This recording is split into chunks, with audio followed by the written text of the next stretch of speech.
To your City Council meeting. Before Mayor Parker calls the meeting to order, we ask that you please silence all electronic devices.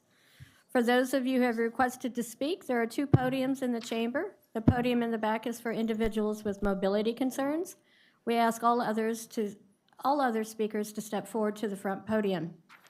Each podium has a countdown clock located to the speaker's right that will indicate how much time is remaining. A bell will sound when you have 30 seconds left. Speakers registered on consent agenda items will be taken following any announcements of items being pulled from the consent agenda.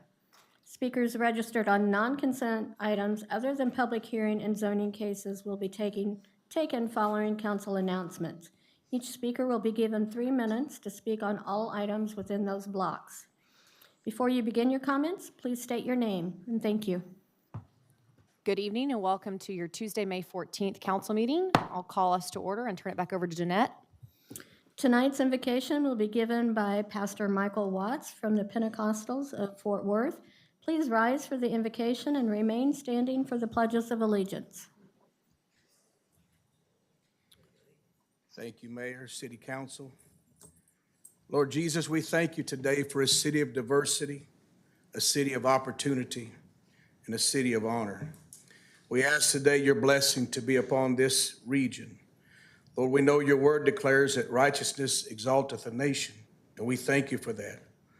You also remind us that when the righteous do well, the city rejoices. So today we rejoice in your word, we rejoice in your works, and we rejoice in your favor. The growth of the city of Fort Worth is evidence of your favor upon this city. We thank you for it. We ask your peace to go before us. Cover our first responders today, our police department, fire department, and paramedics. We ask that your peace would reign in this city and have rule over all we have to do with. We ask it in Jesus' name, amen. Pledge allegiance to the flag of the United States of America and to the republic for which it stands, one nation, under God, indivisible, with liberty and justice for all. Honor.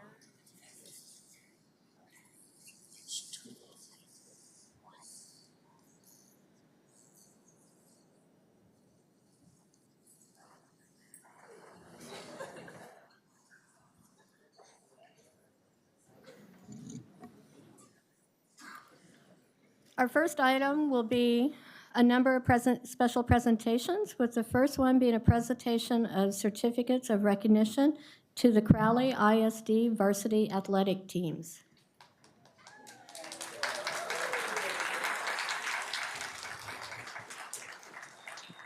I know that Councilmember Williams is headed to the podium, and may I just say congratulations to all these amazing students. We love that you're here for recognition tonight. And you've got 2 Crowley graduates here that may fight over your attention a little bit. There goes Chris. I knew he was going to come down. My teammate to come down. That's right. So. This is an incredible honor to be able to share in this amazing celebration of Crowley ISD varsity athletics with all of the amazing student athletes, coaches, and parents who are here to celebrate, and also with my North Crowley football teammate as well, Chris Nettles. So we are now not on the field, and if we were, we'd probably injure ourselves. So we're on a different kind of field, still hoping for victory for our community. So I'm going to present certificates with the help of a few folks.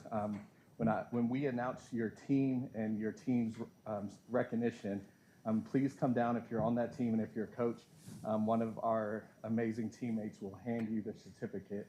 And then stay down here because we'll take one group photo. These certificates hereby recognize the following Crowley ISD varsity athletics programs for their remarkable achievements in competition and in the classroom. And my colleague Chris Nettles will read Crowley High School, and then I'll come back for North Crowley.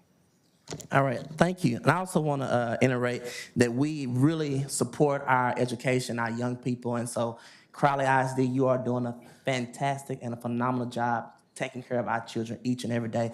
I think that deserves a round of applause.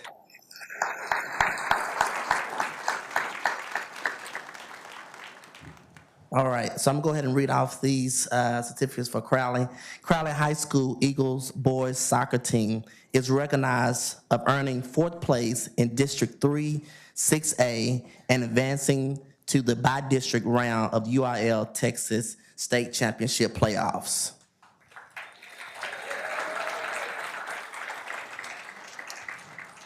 Crowley High School Eagles football team is recognized of earning 5th place in District 3, 6A, and advancing to by-district round of the UIL Texas State Championship playoffs.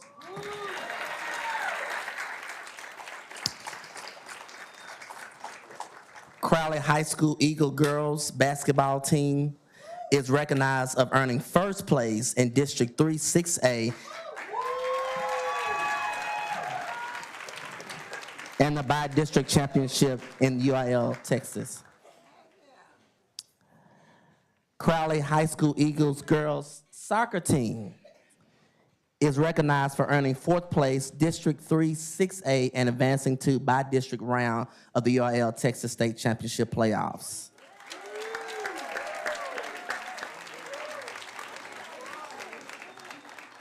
And last but not least for Crowley High School Eagle girls track and field team is recognized in advancing to UIL State Track Division Field 3 6A Championship Finals.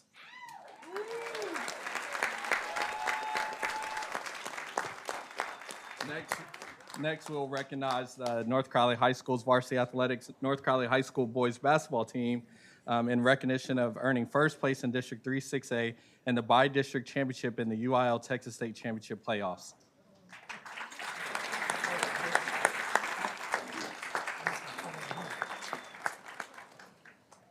Next, we want to recognize the North Crowley High School boys soccer team in recognition of earning 3rd place in District 3 6A and advancing to the by-district round of the UIL Texas State Championship playoffs.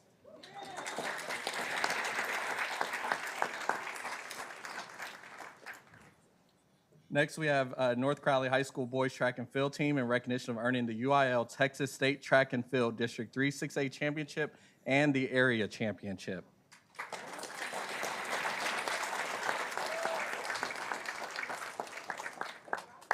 Next, North Crowley High School Panthers football team in recognition of earning 1st place in District 3 6A and the area and the regional championships in the UIL Texas State Championship playoffs, and we're hoping for a state champ next year.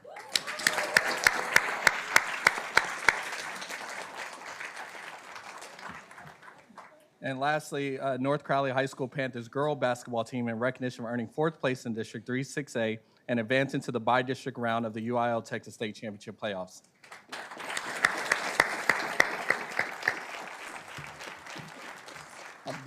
These remarkable achievements showcase all of these amazing student athletes and teams' exceptional performance and commitment to excellence. And we commend our beloved Eagles and Panthers for their victories on the field and the invaluable life lessons learned. The Crowley ISD community is extremely proud of the Crowley ISD Varsity Athletics Program. Congratulations, Crowley Pride Unified. We're going to get arranged for a picture. And so if y'all can squeeze in tight, we have several photographers up here who are going to get us in. Okay. One last thing, we also have official Molly pins for everyone who's here, all of the student athletes and coaches. So make sure that you grab a Molly pin. It's the official pin of the city.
Thank you all for being here. Much appreciated.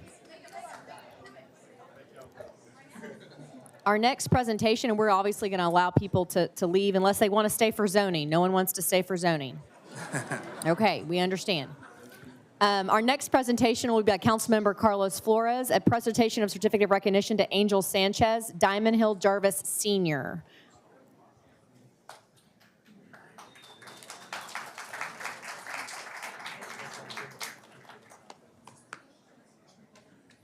Here is Angel.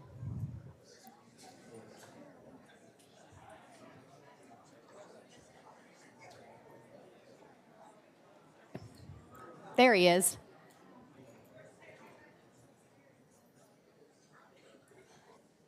Welcome. We're so glad that you're here.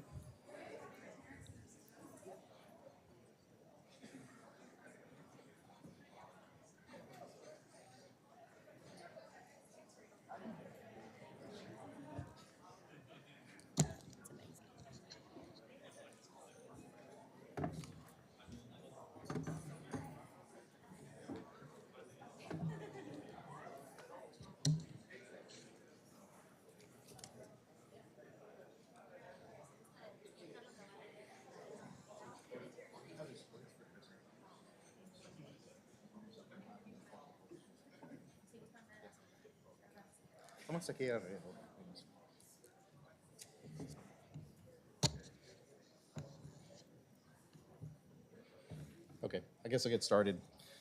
All right, Mayor and Council, along with his parents and sister, we're here to celebrate Angel Sanchez, who is a stellar athlete and another Eagle at Diamond Hill High School. So, I want to recognize his incredible achievements because it's not a one-time thing. This boy happens to have an established record of excellence in athletics. He started out with an incredible achievement in winning gold in the 3,200 meter race. This is not, again, his first brush with high achievement in running. He was also part of the 2022 4A Boys Cross Country State Championship team, which was their second championship in a row. And before then, he won the school's first track state medal and the school's first track state gold medal while only a sophomore. He's now a senior. Wow. Angel truly has an incredible work ethic to achieve this and much more in his high school career. También quiero agradecer y reconocer a sus padres de Ángel, el señor Sanchez y la señora Sanchez, along with his sister. So now I will read the Certificate of Recognition. This certificate is proudly presented to Angel Sanchez, a Diamond Hill Jarvis High School senior, in recognition of his outstanding achievements in athletics during the 2024 track season. Angel has demonstrated exceptional skill and dedication, culminating in his 2024 UIL 4A Boys State Championship titles in the 3,200 meter and 1,600 meter races. His record-setting performance in the 1,600 meter has established him as the UIL state meet record holder. Angel's exemplary performance and sportsmanship have also earned him the honor of the 2024 UIL 4A Boys Track Athlete of the Meet. Wow. We commend Angel Sanchez for his remarkable accomplishments and for inspiring his peers and the broader community. So presented on this day, the 14th of May, by Mayor Manny Parker and myself. Awesome.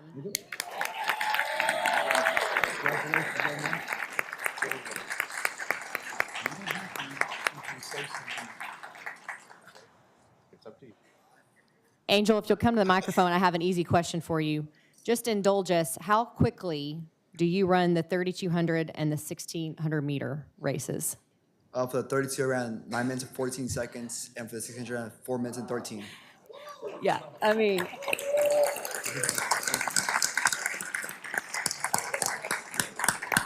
Keep up the good work, Angel. We really appreciate you. We are truly proud of you, Angel. Congratulations, and to your family as well.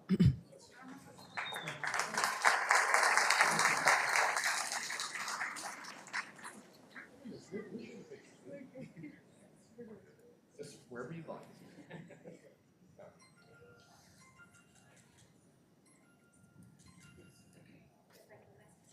Thanks again, Angel.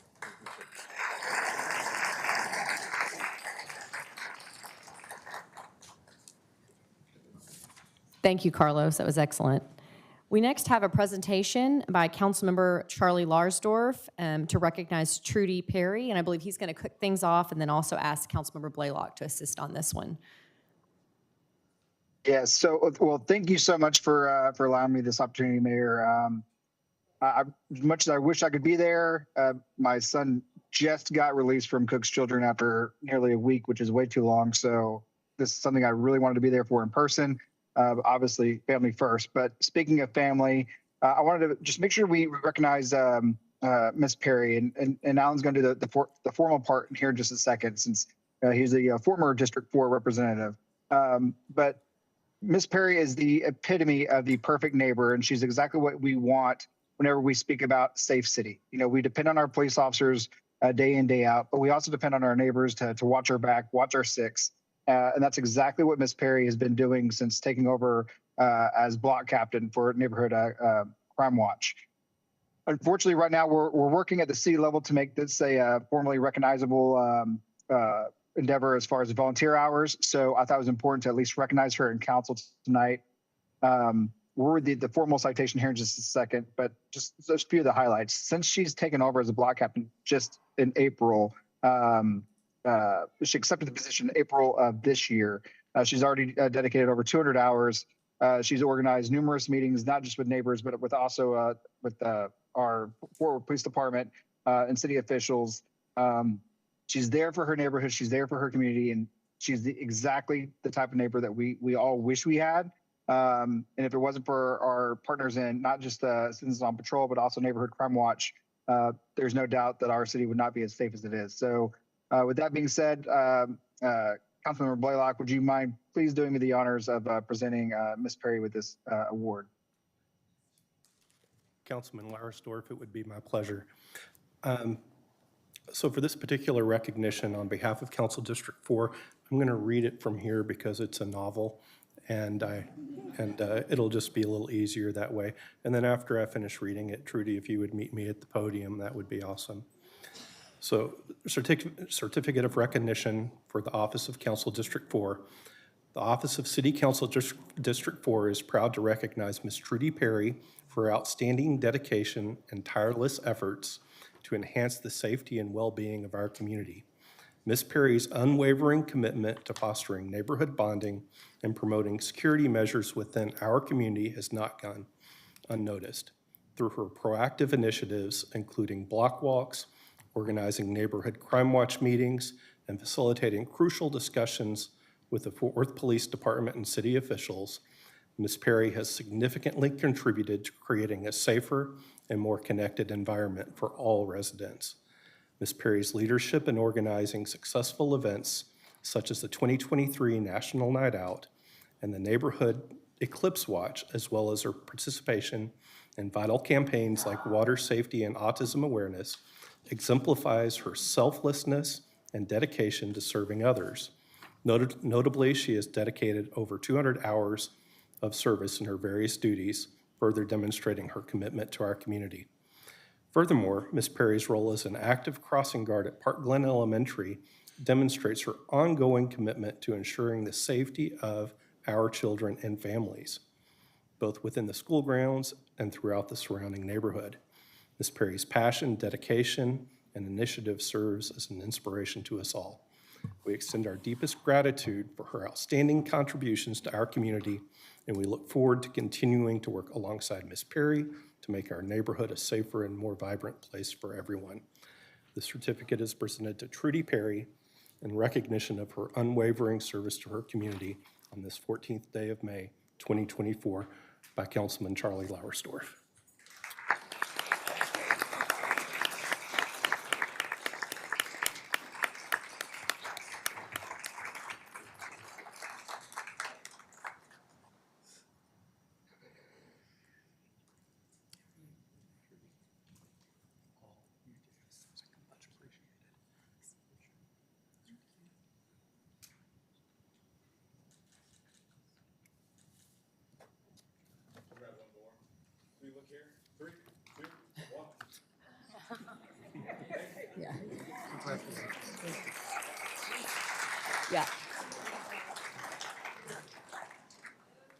But Booker, he's also a fellow Marine like Councilmember Larsdorf. That voice did not surprise you now, did it? Well done, Booker. Take charge, exactly. Thank you very much. And congratulations to Ms. Perry, very well deserved.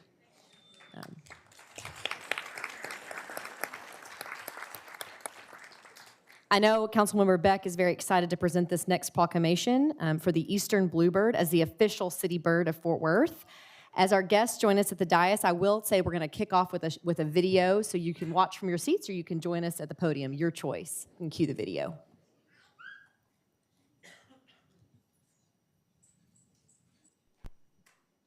And we're representing the Eastern Bluebird. Here are some of the features of the Eastern Bluebird. They have a small pointed beak, a reddish breast and white belly, bright blue on the top of their head, back wings, and tail. Did you know that the colors of the Eastern Bluebird are the colors of the Texas flag and United States flag? The color blue, red, and white on the Eastern Bluebird makes it easy to spot them, unlike the Carolina chickadee. The Eastern Bluebird migrates throughout North America, and you'll see these beautiful birds breeding throughout Texas regions, which means you'll see more Eastern Bluebirds. In the map, you see the breeding, which is orange. That's where they mostly mate.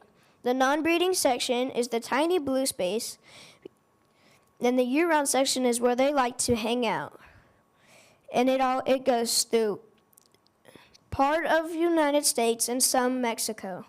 You can see Eastern Bluebirds in parks and trees, and you might be lucky enough to see these cute little chicks in the trees. We also have a lot of trees in Fort Worth, so you might see them normally around here in the eastern side of Texas.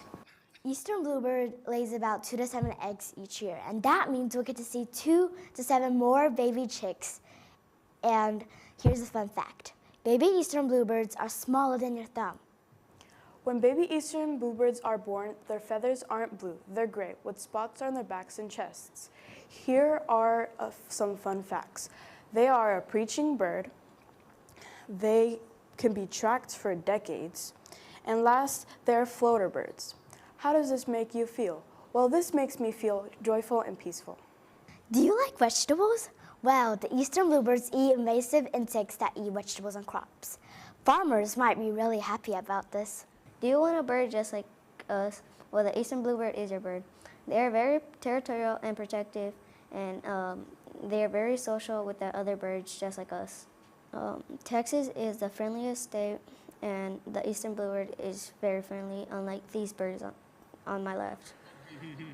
Do you hate mosquitoes? Well, I bet you do. But don't worry, because the Eastern Bluebird like to eat annoying little mosquitoes and many other insects and fruits. But also, they never like to eat birdseed. And also, a fun fact is, mealworms is just like tasty ice cream to the bluebirds. Also, the Eastern Bluebird doesn't eat small mammals or take advantage of your pets, unlike other birds like the red-shouldered hawks, which could take advantage of your pets. Eastern Bluebirds have an impact on humans because they are a symbol of happiness, peace, and joy. People also think of it as a sign of something good to arrive. Eastern Bluebirds also have an impact on culture because they are very common in parks and trails, so people would want to visit the parks and trails. Unpaired male bluebirds may sing up to 1,000 songs per hour. Listen to the beautiful Eastern Bluebird song. Wouldn't you want to hear this when you're sleeping?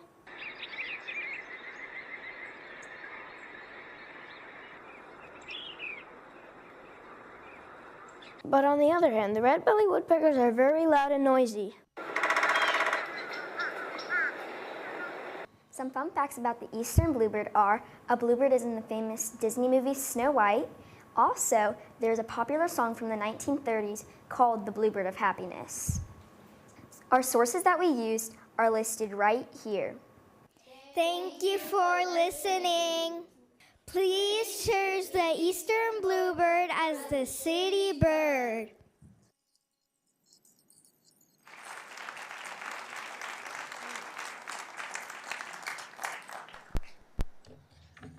I'm going to ask that all of our students that participate in this come on and join me up here.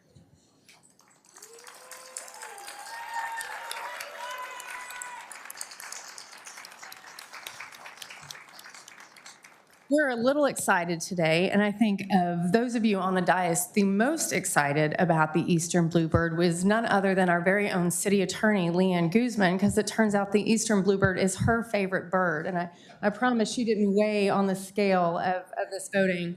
Y'all did something incredibly exciting for our city. So your teacher, or Rocco Williams, reached out about a year ago and said, hey, I have this idea, and I think the city needs a bird. Do they have a bird? And I said, I don't know. And we went and asked everybody, and they said, no, we don't have a bird. And he said, well, what if we got to name one? And so what y'all were part of was something so big, and it wasn't just about naming a bird. It was that you got your community involved. So as part of this project, there were 18 elementary schools that participated, and they were assigned 6 different birds: the barred owl, the Carolina chickadee, the great egret, the red, yeah, I didn't win. I was worried. The red-bellied woodpecker, and then the red-shouldered hawk. And so of that, the way it worked, for those of y'all that don't know, it didn't get to participate, but each school that was assigned a bird had someone from the Audubon Society come out and give them a presentation on that bird. And then the classes decided, if they wanted to participate. And so then there was each bird had a competition, and so I was fortunate enough to get to weigh in on the barred owl and look at the other elementary schools that participated. And then of those, a school was picked to go on to the science fair where the community got to vote. And so I want you to know, I have daughters that are high school and middle school, so a little bit older than y'all, and they came home and they were so excited about what bird they were going to choose. I won't tell you which one they picked, but they were talking about it. So you had not just your 5th grade students talking about it, but you had middle school students, you had high school students, there were debates among council, and there were newspaper articles, and you really got the whole community involved in this. So give yourselves a big round of applause.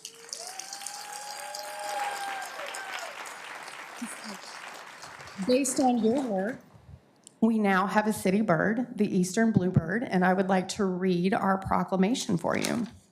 Whereas Fort Worth's location along a major flyaway makes it a vital stopover for migratory birds and a welcoming year-round home to our resident birds. Not only do birds rely on the critical habitat found throughout Fort Worth, but the many ecosystem services birds provide are essential to human welfare, from pollination to pest control to cleanup and seed dispersal. Whereas, to enhance awareness of local bird species and involve students in culturally relevant education focused on local phenomenon and the environmental awareness, the Fort Worth Independent School District organized the official City Bird Contest. And whereas students from 18 participating elementary schools were assigned a bird and tasked with researching and creating a presentation advocating for the assigned bird. The top presentations were shared with community members at the district's annual science fair. And whereas out of 6 nominated species, students and community members selected the Eastern Bluebird, a bird found in Fort Worth year-round, as its official city bird.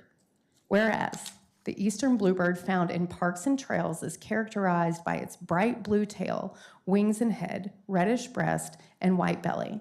It is a friendly, social bird that embodies happiness, peace, joy, and hope. The Eastern Bluebird serves as a symbol that helps connect our community to its avian neighbors. And whereas the City of Fort Worth commends the Fort Worth Independent School District for leading this effort to select the Eastern Bluebird as the official city bird while engaging students and raising awareness for hundreds of bird species that reside and migrate through the city each year. Now, therefore, the City of Fort Worth does hereby proclaim the official city bird to be the Eastern Bluebird. We have some certificates for the students that participated as well. And I have to say, after watching your video, as a lawyer, I really appreciated the way that not only did you really talk up the Eastern Bluebird, but you let us know why we didn't want to pick the other one. So, okay. So first up, we have Alonzo. All right, there you go. Jacob, thank you. If I can get this. Jordan. Thank you. Parker. All right, Parker. Did you get a blue cast for the Bluebird? Did you plan that? No? All right, we have Ruxing. Right, okay.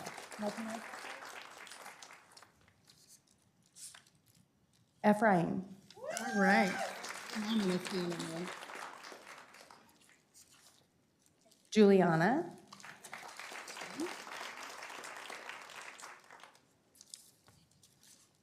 CJ.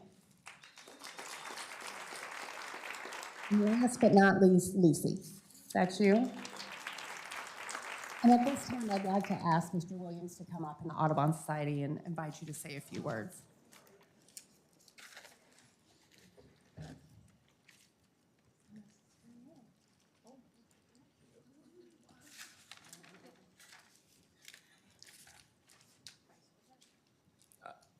So just to kind of reiterate what Councilwoman Beck said, this has been a year-long project to really give kids an opportunity to engage in science. Too often science is seen as this cold and sterile thing that people do in a lab with a coat, pouring things into test tubes, but it's not that way. The nature of science says that it's a collaborative effort. It's filled with humans that have to think and be creative and also argue. And I think we have a few lawyers standing in front of us based on the arguments we made. So we're just so thankful to City Council, Councilwoman Beck, the Audubon Society for supporting us, and on our district leadership, Dr. Garcia and Ms. Diane Lopez Martinez from Fort Worth ISD for so many people had to say yes for this moment to happen, and we just want to thank everybody who had a part in it. So thank you guys so much for everything. I wanted to say that from Fort Worth Audubon, we really enjoyed this project. I went into the classrooms and just gave them the basics, birds fly, color, where they might be found. They came up with their arguments because I thought they were really unique, and that was even many of our members that are old grandfathers, that's not a good project. They loved them. So, That's great. Well done. Hey, Elizabeth, since we've got these amazing kids, not every day we name a bird. Why don't you bring them up here? You come with them, and let's take a picture for their families at the dais with all the council members. Does that sound like a plan? Okay. I don't know if that will.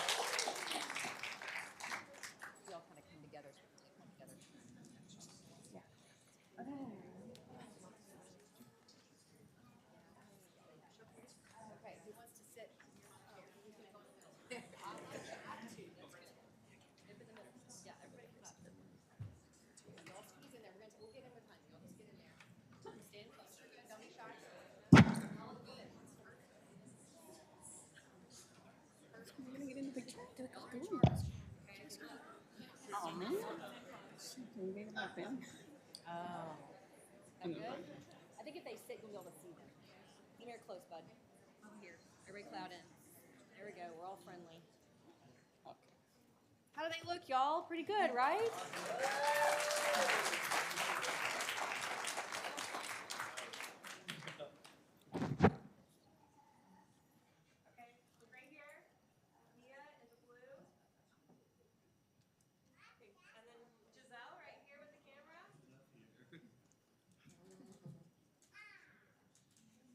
Awesome, y'all. One more here.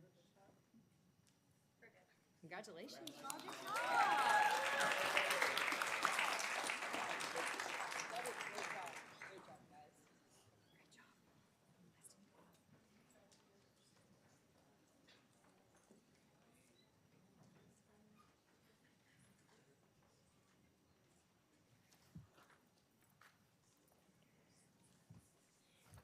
Our next presentation will be presented by Mayor Pro Tem Gina Bivens, a presentation of Proclamation for National Apprenticeship Week. Mayor Pro Tem, the floor is yours.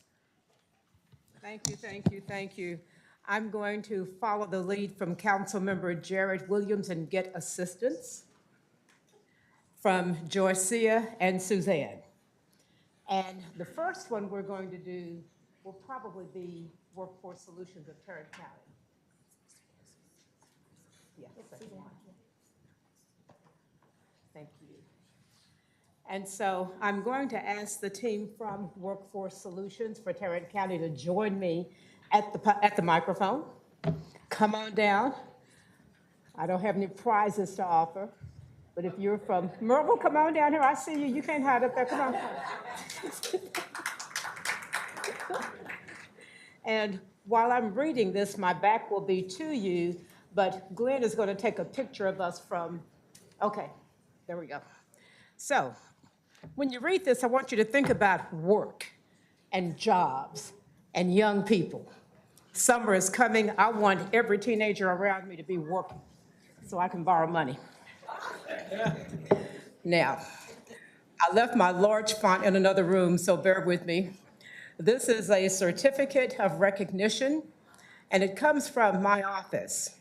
Whereas Youth Apprenticeship Week is designed to raise awareness of the vital role these programs provide in creating opportunities for allowing young adults to earn while they learn, and whereas youth apprenticeship programs enable employers to develop and train their future workforce, and whereas youth apprenticeship programs help address some of our nation's pressing workforce challenges, and whereas the City of Fort Worth recognizes these apprenticeships providing a path for all qualified individuals to contribute to our nation's workforce, giving them access to financial stability by getting great paying jobs. And great paying jobs. I appreciate that. And whereas I, Mayor Pro Tem Gina Bivens, recognize Workforce Solutions for Tarrant County for its efforts to spread the wealth to workers of all ages, we know that May 5th through 11th have been declared Youth Apprenticeship Week by the President. This is signed with my signature, but it really stands for the whole city. So congratulations, Workforce Solutions for Tarrant County. Are we going to hear from Miss Judy? All right then. I'll present it to you after you give your remarks. Okay. Thank you so much, Councilwoman Bivens. You know, we really appreciate the recognition and support. And apprenticeships are truly vital to the health of our community, I believe. And starting with our young adults, that's the best place to begin to get everybody to work. And we have with us today Dom Dixon, who is one of the gentlemen working in an apprenticeship. In fact, he's still doing the work at Taste Project. So he has been doing a marvelous job. You also mentioned summer, and I thought, well, I could take this opportunity to tell you that we got some additional funds that we requested. And so we have some money for young adults this summer for internships and work experience, similar to what we have right now with the City of Fort Worth. So, you know, we haven't always had that. Yeah. So, yes. So we appreciate the recognition, and always thankful for your support. Thank you. We're going to take a picture, and Suzanne and Joycia, join me if you will. Glenn, are you coming down? Okay. So Joyce, that means you got to take a picture. No, we do. You brought your own? Okay. We sure did. We down. brought James. And this people that work in the centers we got plenty and of our city people here. Good. Okay, so let's do this real quick, y'all. Gather around, act like you like each other. Come in. I'll use that line.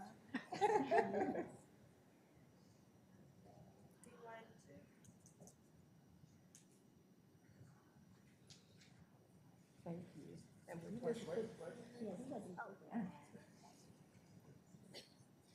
Come on, James. A perfectionist, no doubt.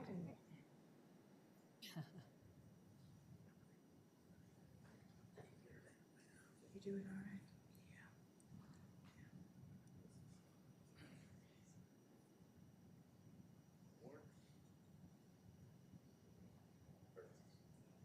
Thank you, Judy. This is Judy.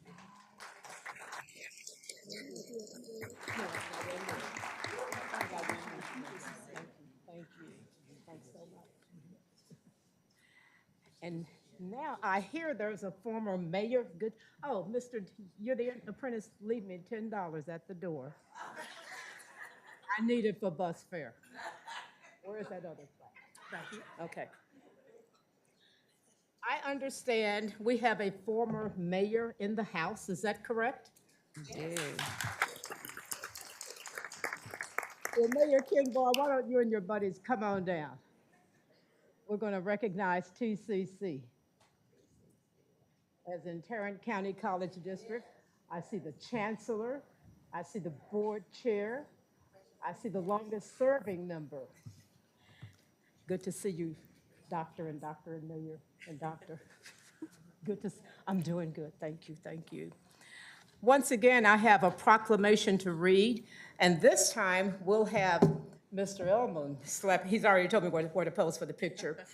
Bear with me while my 69-year-old eyes try to read this small font. This is a certificate of recognition. Excuse me. It reads, whereas Tarrant County College District recognizes the urgent need to prepare and maintain an inclusive, diverse, and highly skilled workforce that is capable of meeting the demands of the industries we serve. Excuse me. I sound like Robert Kennedy. Sorry. I really am sorry, I'm sorry. Whereas registered apprenticeship programs enable employers to develop and train their future workforce while offering career seekers pathways to quality jobs and well-paying careers, and whereas Tarrant County College District recognizes the role of the registered apprenticeship program in expanding opportunities in our workforce, thus providing a path for all qualified individuals, including women, youth, people of color, rural communities, justice-involved individuals, and individuals with disabilities to become apprentices and contribute to our nation's industries. And whereas through a presidential executive order signed by President Biden, Youth Apprenticeship Week was established to be recognized during the week of May 5th through 11th, 2024, and TCC District supports apprenticeships as key strategies to improving job quality for all, starting with youth and young adults, and whereas these programs will address some of our nation's pressing workforce challenges, such as rebuilding our country's infrastructure, addressing critical supply chain demands, supporting a clean energy workforce, modernizing our cybersecurity response, and responding to care economy issues, and whereas I, Mayor Pro Tem Gina Bivens, recognize the role Tarrant County College District plays in promoting industry awareness in its ongoing dedication to providing and promoting the value of the registered apprenticeship programs. Now, therefore, I, blah, blah, blah, blah, blah, and it's signed by me, and this is Registered Apprenticeship Program Opportunities supported by Tarrant County College. You may applaud the college right now.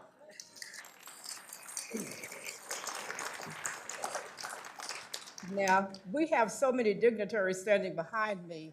I'm just going to move over and let them fight over the microphone. It is okay to have more than one speak. So please, TCC, the microphone is yours.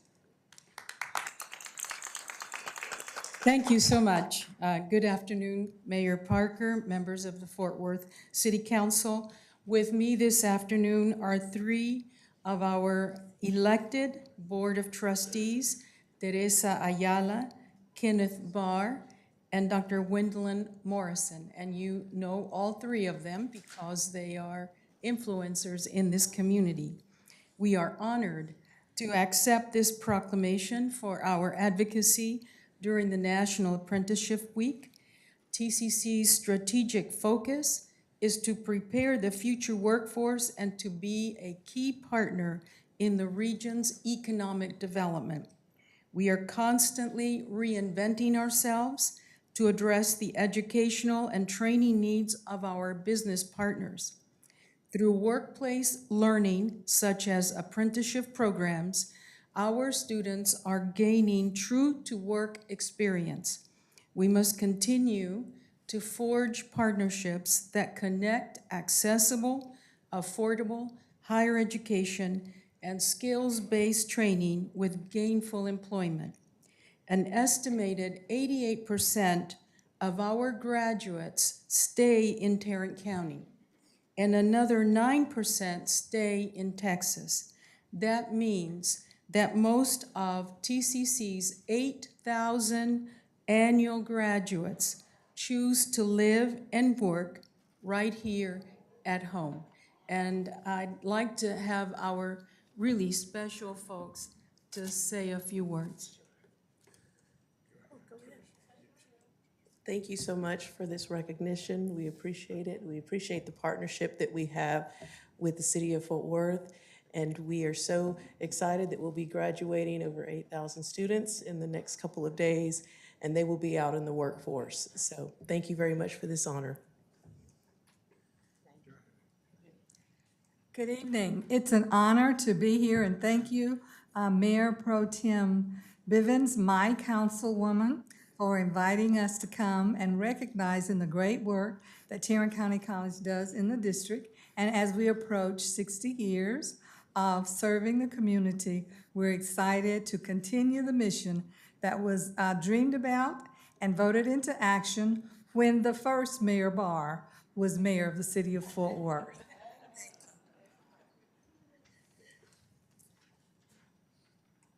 I didn't come prepared to speak, but I think I've been here before.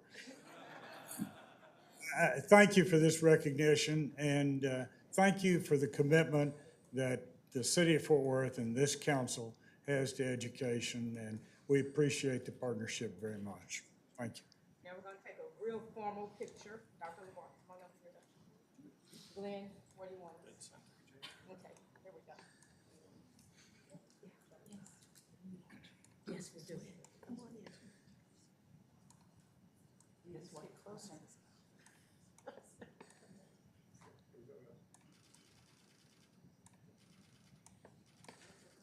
Oh, one of those fancy cameras.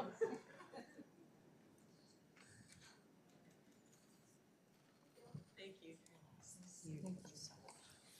Thank you all very much for being here.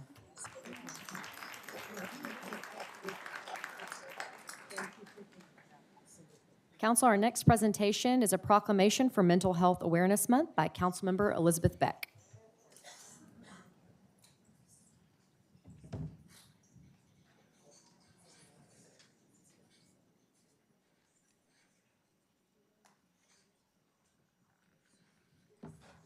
I'm going to ask our folks that have joined us here today to come on and join me at the dais, please.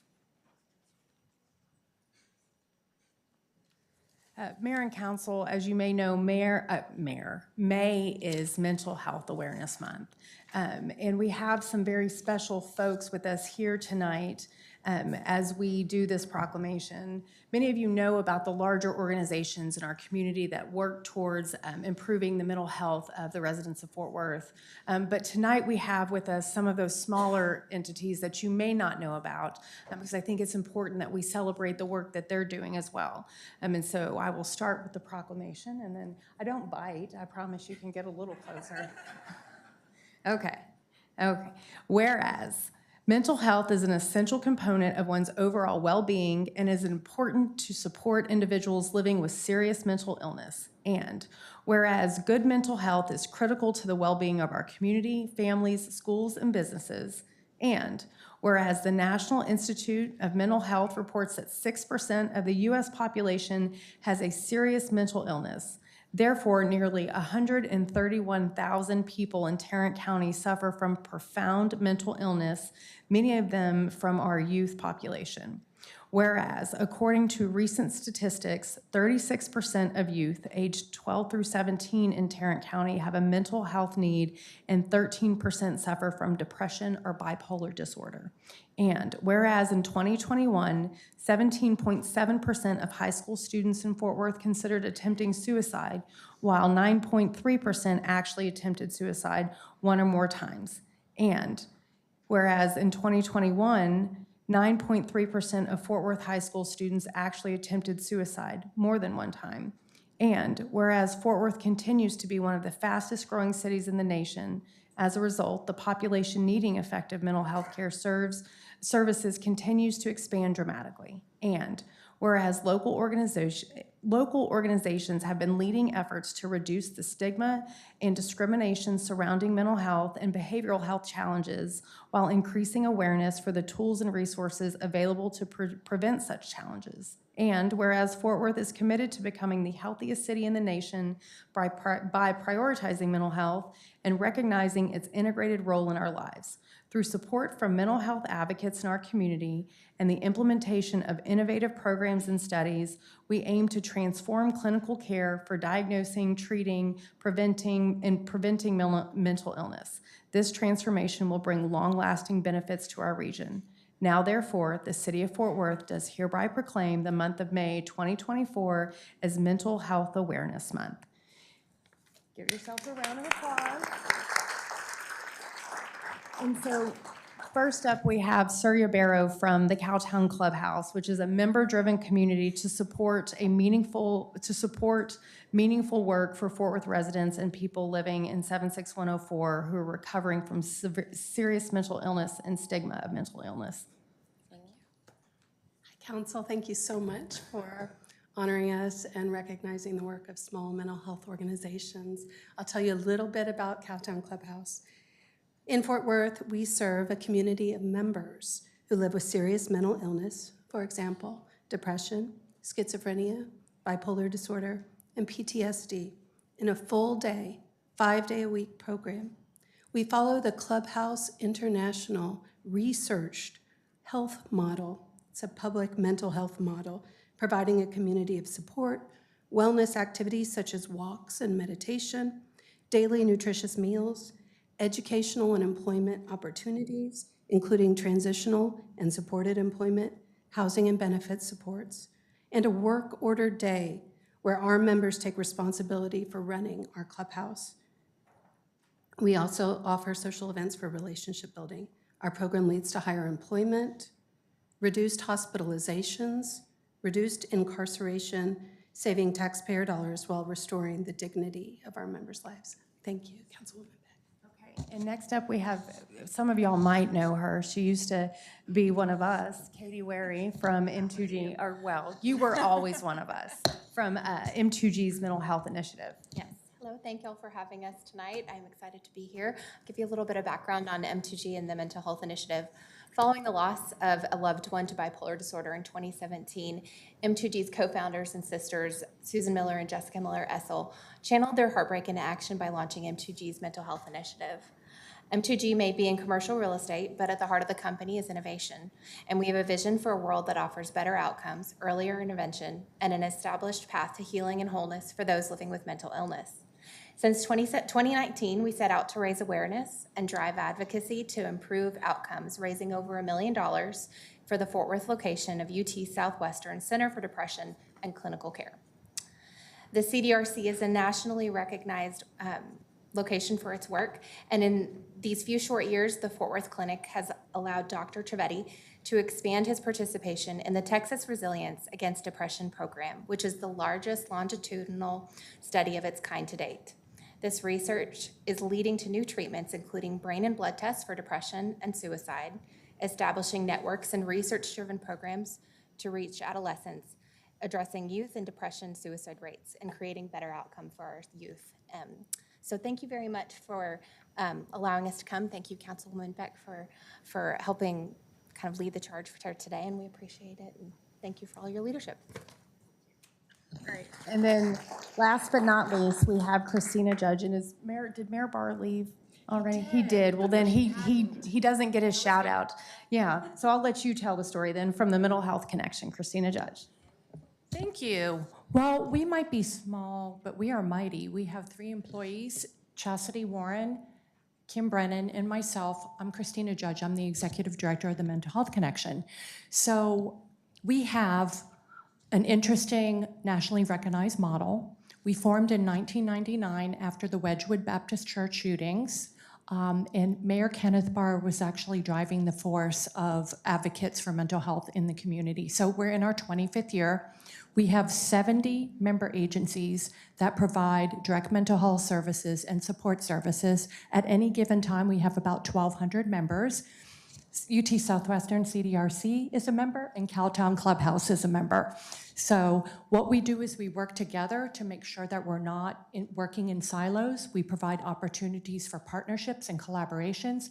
And another little arm of our mission is to be able to provide professional training opportunities so that we can strengthen our mental health professionals in the communities. So just looking around this room today, I see so many familiar faces and so many people that support mental health. And I do want to say Mental Health Awareness Month should be every month. Thank you.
Council, our next presentation is appropriate as I stand before our amazing City Secretary's office. It's a presentation of Proclamation for Municipal Clerks Week, excuse me. For those that don't know, they really are the engine of City Hall to make sure we stay on task. They're not allowed to come stand behind me and take a picture because I don't know what would happen if you leave your seats. The whole meeting might shut down, right? And Ronald would have Ron would have none of that, exactly.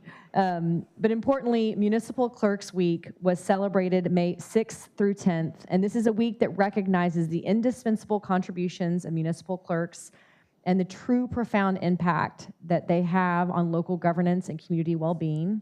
And this proclamation is presented not only by my office, but also by every city council member here today.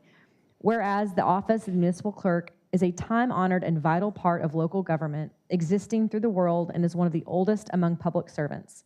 And whereas the municipal clerk is the bedrock of efficient and transparent governance, embodying professionalism, dedication, and integrity in their service to our community.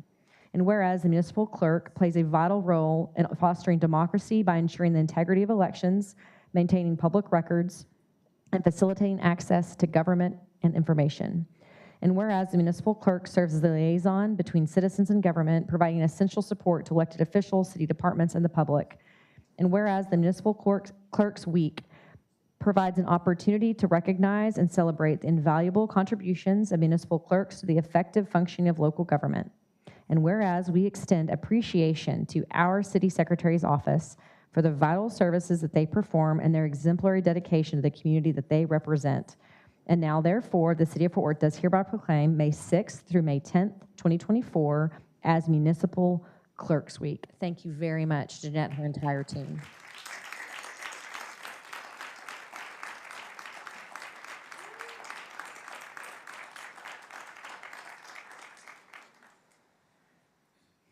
Next up, we have some additional guests here from Tarrant Area Food Bank and Fort Worth ISD, I believe. If you don't mind, come join me here at the dais, and I'll get us started. I have a proclamation and an important announcement regarding a vote we're taking tonight. The first is a presentation of proclamation for Summer Meals Month. This is an assurance that our kids have access to nutritious meals, which we know is vitally important, especially as we go into summer months.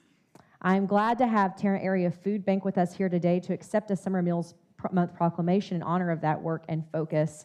And importantly, you're so well represented here on the City Council because Dr. Jared Williams also serves in his capacity on staff with Tarrant Area Food Bank.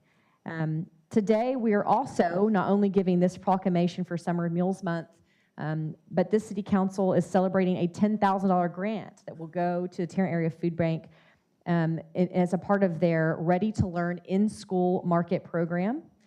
This grant was provided by the No Kid Hungry campaign, Share Our Strength, and the Mayor's Alliance to End Childhood Hunger, of which I am proudly to be vice chair and will soon be chair of. This Mayor's Alliance is a nonpartisan coalition of mayors from across our country. We're collectively working to take meaningful action to end childhood hunger in all of our communities nationwide. And I often brag to my fellow mayors across the country, we have the very best food bank and most innovative, so we're incredibly appreciative of all of your leadership. I'll read the proclamation, and then we would love to hear from Julie or anybody else who would like to speak today. Whereas summer is the hungriest time of year for many children when families struggle to make up the lost school meals and food insecurity tends to increase. And whereas 53% of school-aged kids, 30 million in total, qualify for free or reduced price school meals that don't get these meals when school is out for the summer. And whereas children who are food insecure are more likely to miss school, perform worse academically, experience social, emotional, and mental health challenges, forego health care, and develop chronic disease. And whereas summer meal programs are the most effective when paired with educational and enrichment activities, which provide students a fun, safe place to be with friends and stay active, help curb the learning loss experienced during the summer months, especially among low-income children, and prepare students to return to school ready to learn and thrive. And whereas there are numerous organizations facilitating summer meal programs in Fort Worth, including a robust program led by Tarrant Area Food Bank, the Ready to Learn program, an initiative to address childhood hunger through the expansion of in-school markets, targeted kids nutrition education, and the construction of a kid-friendly market where families can receive nutritious groceries on site at the Tarrant Area Food Bank. And whereas the Tarrant Area Food Bank currently supports 72 in-school markets and plans to scale to 100 in-school markets by the end of the calendar year. Whereas Fort Worth is committed to increasing awareness about summer meal programs and helping ensure that more kids have access to summer meal sites in Fort Worth so no child goes hungry this summer. Now, therefore, the City of Fort Worth does hereby proclaim May 2024 as Summer Meals Month.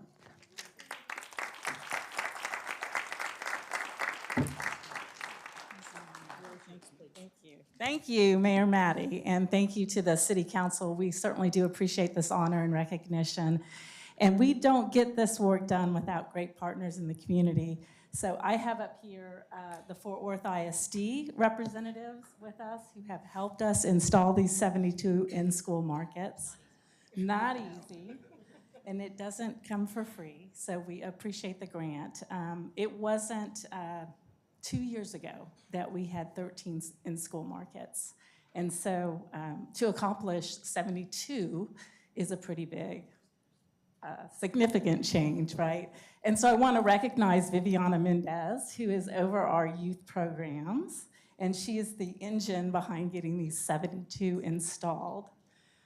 And it is our goal by the end of this calendar year to have 100. So that is the team's goal, right, Jared? Right? So we're after it, we're on it, and the grant will certainly help us get there. So thank you all very much. I think the proclamation says it well. 1 in 4 children go to bed hungry in our community, and it's particularly devastating during the summer when the schools are not open. So thank you all very much.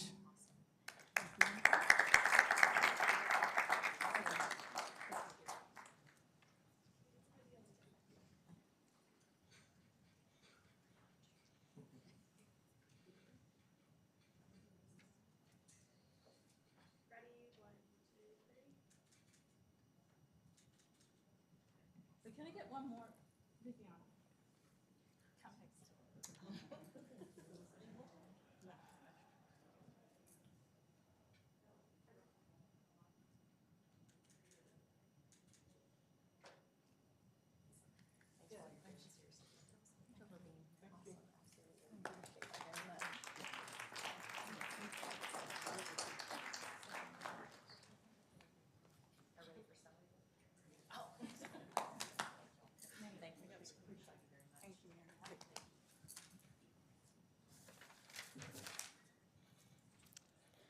Next will be items to be withdrawn from the consent agenda.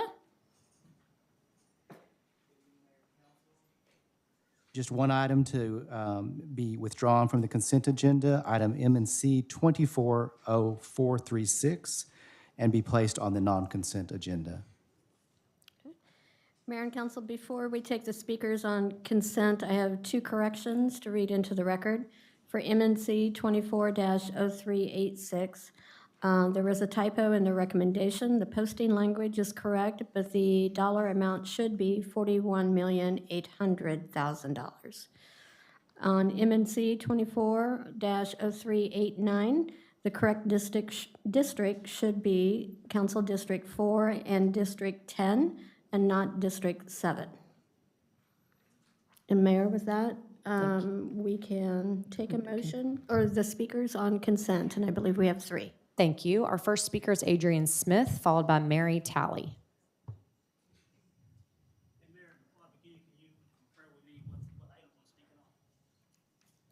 You're speaking on M&C 24-0413, 240436, and 240437. 36 and 37. Adrian Smith, I am one with the people. I would first like to begin to offer a moment of silence for the remembrance of Roger Forston, U.S. Air Force Senior Airman.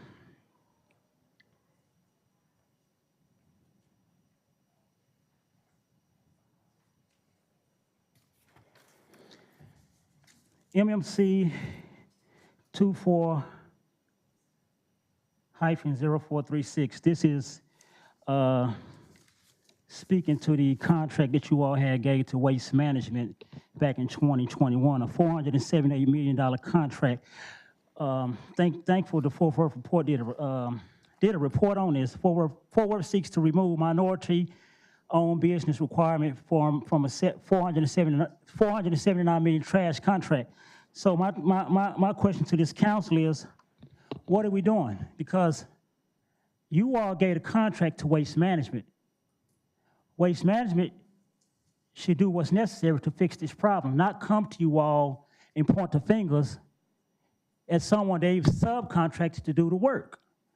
It seemed like Waste Management used this minority business, night waste services, for favorable means to get the contract and then turn around and pull a rug from under them and blame them for all the issues that's quote unquote going on in the city with waste pickup.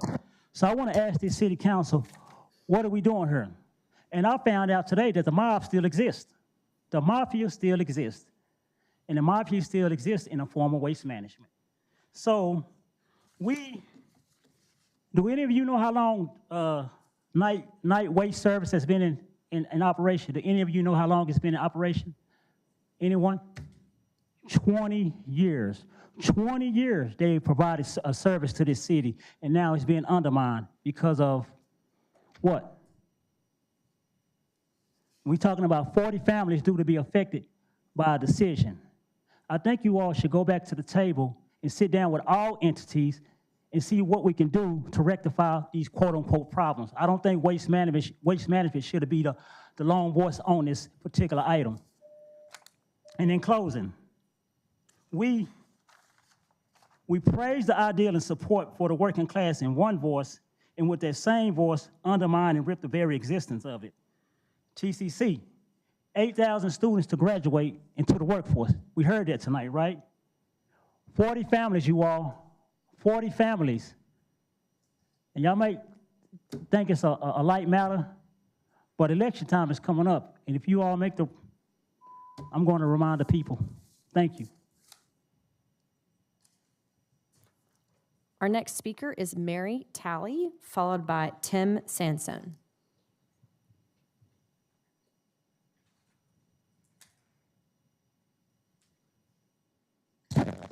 Good evening, everyone. My name is Mary Talley. I don't reside, I reside in Haslett, but I'm from Fort Worth originally. I am the owner of Forest Park Rides, and first and foremost, I wanted to meet each and every one of you and tell you thank you from the bottom of my heart for all the extra time that you gave us to get the Forest Park miniature train opened back up. I know that we've done really well with it since we've opened back up. I'm very grateful for this contract that you guys, I'm hoping, are fixing to approve. And that we have some really great plans in store for the trains coming up in the near future. I also was doing some research to, just a quick note to know this, but somebody in my family has been involved with the city of Fort Worth for 100 years, okay? So in 1924, the first amusement ride was actually put between the Fort Worth Zoo and the swimming pool, which I don't even know where that was, honestly. But I did some research on that. So I have a very long history here, and I'm grateful to continue to do that, and wanted to thank each and every one of you for that. Personally, thank you so much. Our next speaker is Tim Sansone. Tim Sansone, thank you, Mayor, thank you, Council, for your time. I'm here to discuss MC 240406. This is regarding the Organic Waste Processing Services contract. My name is Tim Sansone, and I'm the managing partner for the Organic Recycler. We supplied a proposal for this contract, and on March 29th, we were actually told by the city that we were being awarded this contract. And so I'm here today a little perplexed as why we're now not being awarded the contract. And so I'd like to just discuss this. The city staff has told me that we are the preferred vendor. However, they're being told that they have to use someone else. And so I'm sitting here a little bit confused, and I thought maybe just a few minutes to talk about who we are and let you guys know about us might helpful in your decision. So we've been in business for 11 years. We recycle hundreds of thousands of tons of food waste, brush. We work with the city of Fort Worth in their mulch contracts. So we actually supply mulch to the city of Fort Worth, mulch and soils. So we've got a long relationship of partnership. And when we were approached by the city, they asked us, hey, can you provide a proposal for this contract? We didn't seek this out. And it goes to show that we know what we're doing. We're actually I can stand here confidently and tell you that we are the best of the best in the Dallas-Fort Worth area in what we do. And I'm not here to boast about who we are and everything. I'm curious and perplexed as to why the chain of events have happened. Well, I called a few people in staff at the city of Fort Worth, and they told me that our name was removed from the contract because we're proposing a concrete batch plant in the Alliance area. I was flabbergasted about that.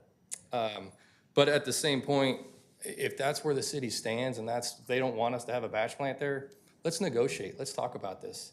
I don't want you guys to enter a contract that's more expensive, that's a higher cost and effort because of a decision that's outside of the scope of this project. So I stand here today asking you to consider the option, get the facts. Let's talk about it. The city staff has told me that we are the preferred site. Waste Management has said that we're the preferred site. The city employees that have come out and inspected our site, they like that it's a concrete facility to dump the city brush material. Please let me know where we stand. I'd love to talk more about it. Again, just maybe if you can table this agenda item and we can talk more about it before you make a final decision. That's all I'm asking for. Again, Tim Sansone, the organic recycler. Thank you for your time. Thank you, Tim.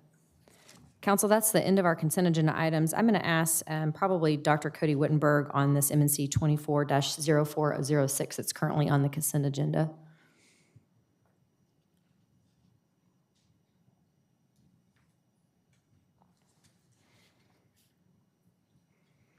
Thank you, Cody. Any clarification you can provide on this item might be helpful. I think a few council members may have some confusion here. Absolutely, and we'd love to visit with Mr. Sampson and discuss that further.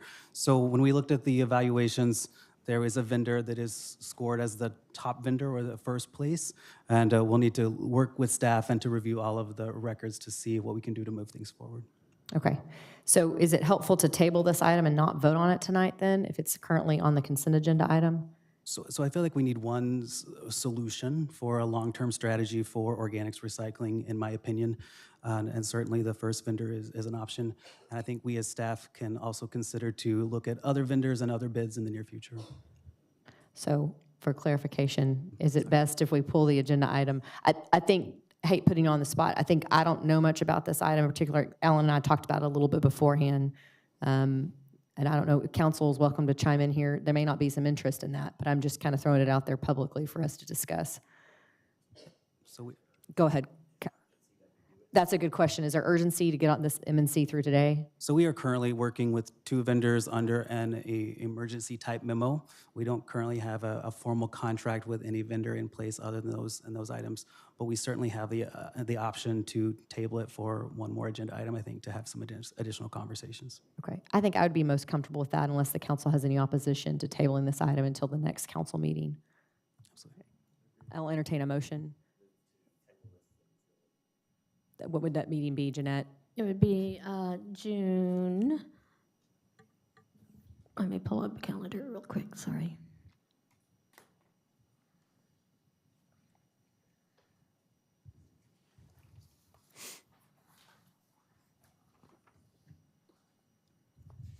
Need a Jeopardy music here.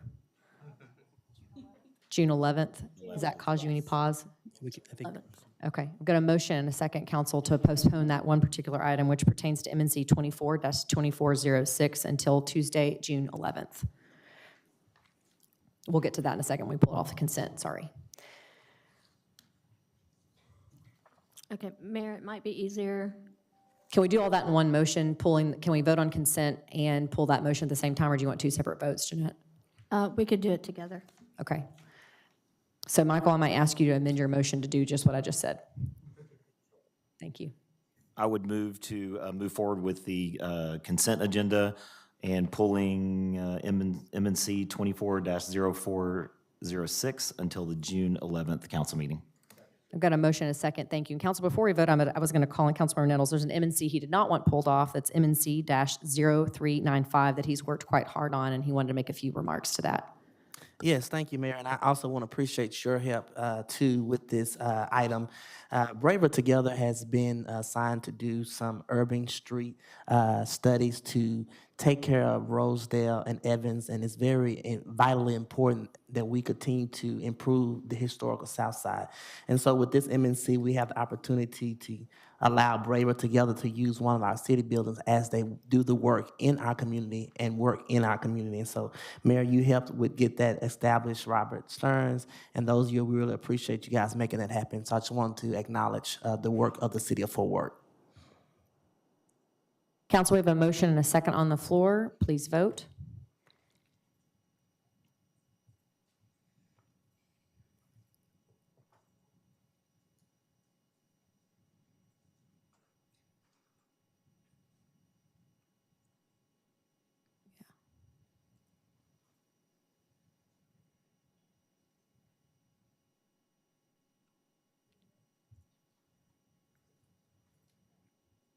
And motion carries.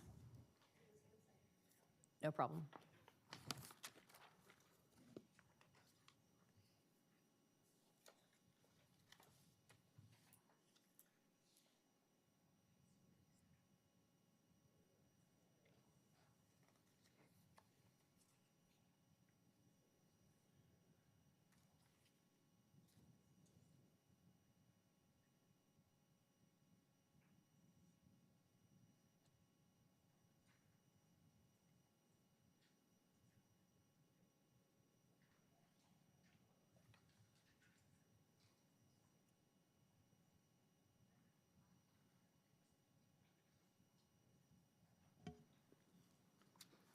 Okay. Next, Mayor, I believe you wanted to take M&C 240368 out of order. Yeah, that's the grant for, Yes. thank you. That's the $10,000 grant council provided by No Kid Hungry to Tarrant Area Food Bank. I think they already left, but we pulled it off so they could go home, but I think they left anyway. Got a motion and a second, and I know that Councilman Williams, go ahead. I'm going to recuse from this item due to my employment at the Tarrant Area Food Bank, and I have proper documentation on file. Thank you, Jared. Please vote, council.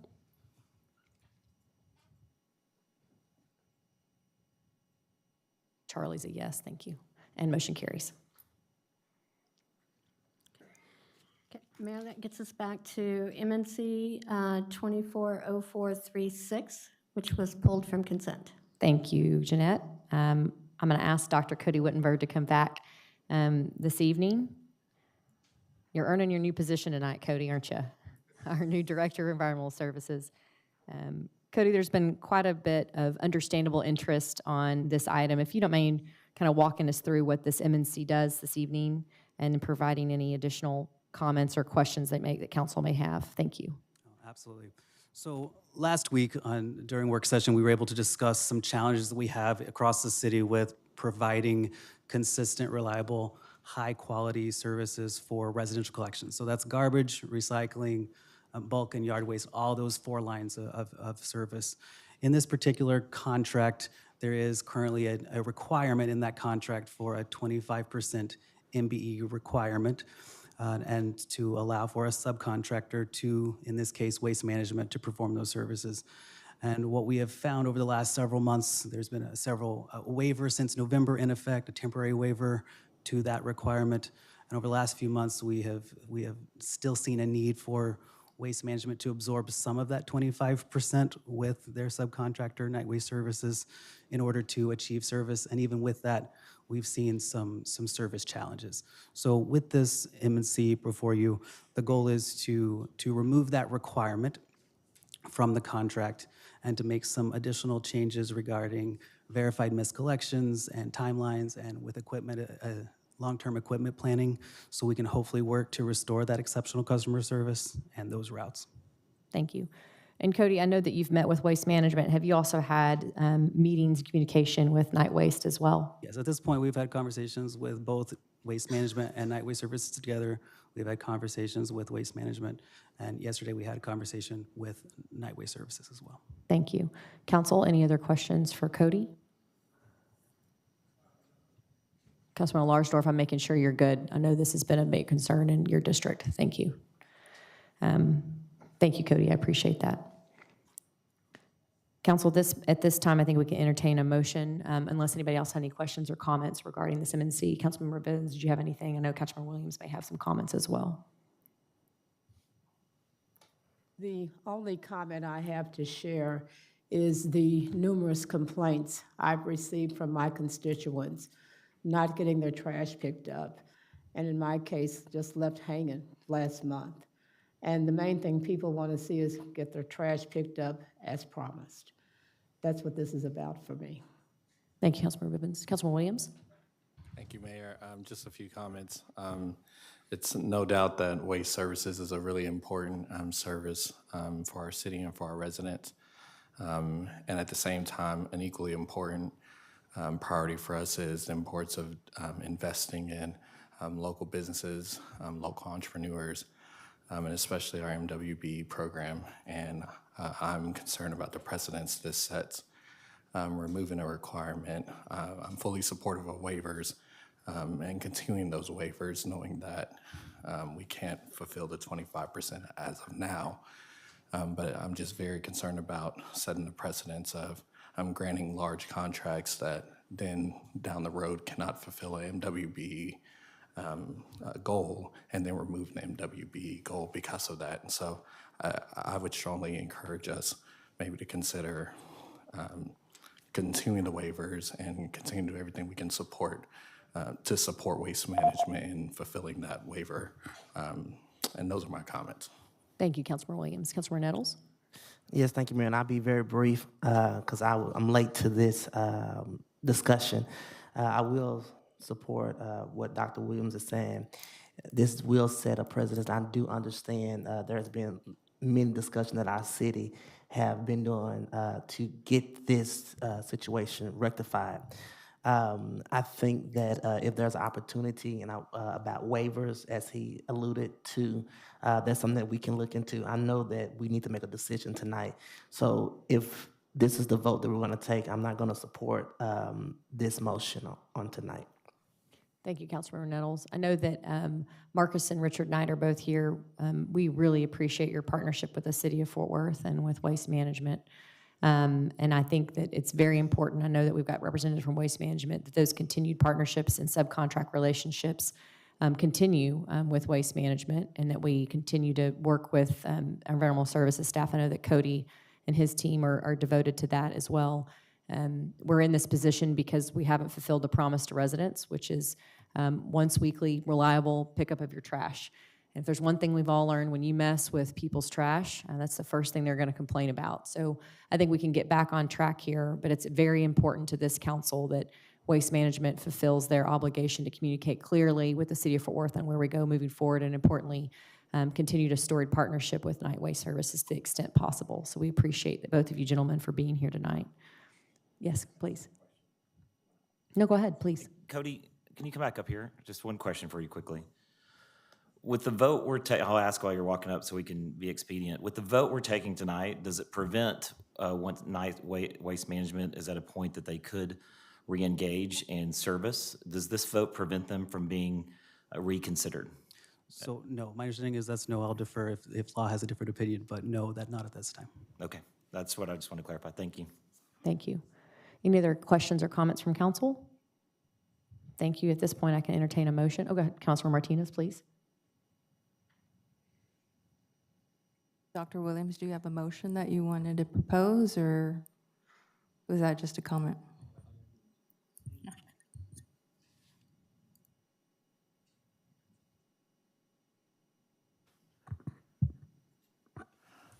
I move to deny this. Okay, we've got a motion on the floor for denial. Entertain a second, council.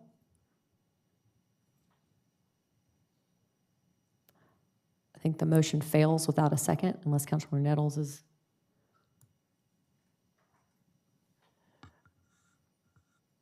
I think there should be greater discussion instead of a strong denial, Jared.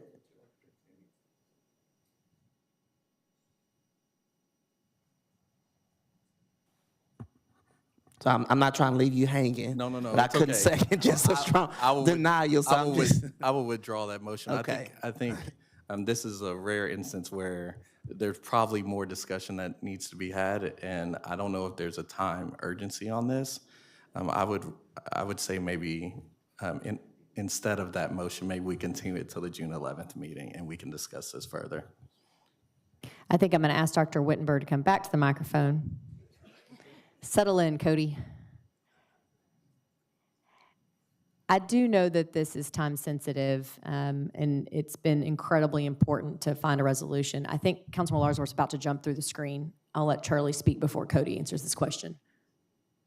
Oh, no, definitely not going to jump through any screen. But since I have been one of the most vocal, I think exactly what Cody mentioned was the need to provide exceptional service. I think what we need to remember is what is on the side of our trash cans is not Night, it is not Waste, it is not another company. It is the City of Fort Worth, and it is our logo. So therefore, it is on us.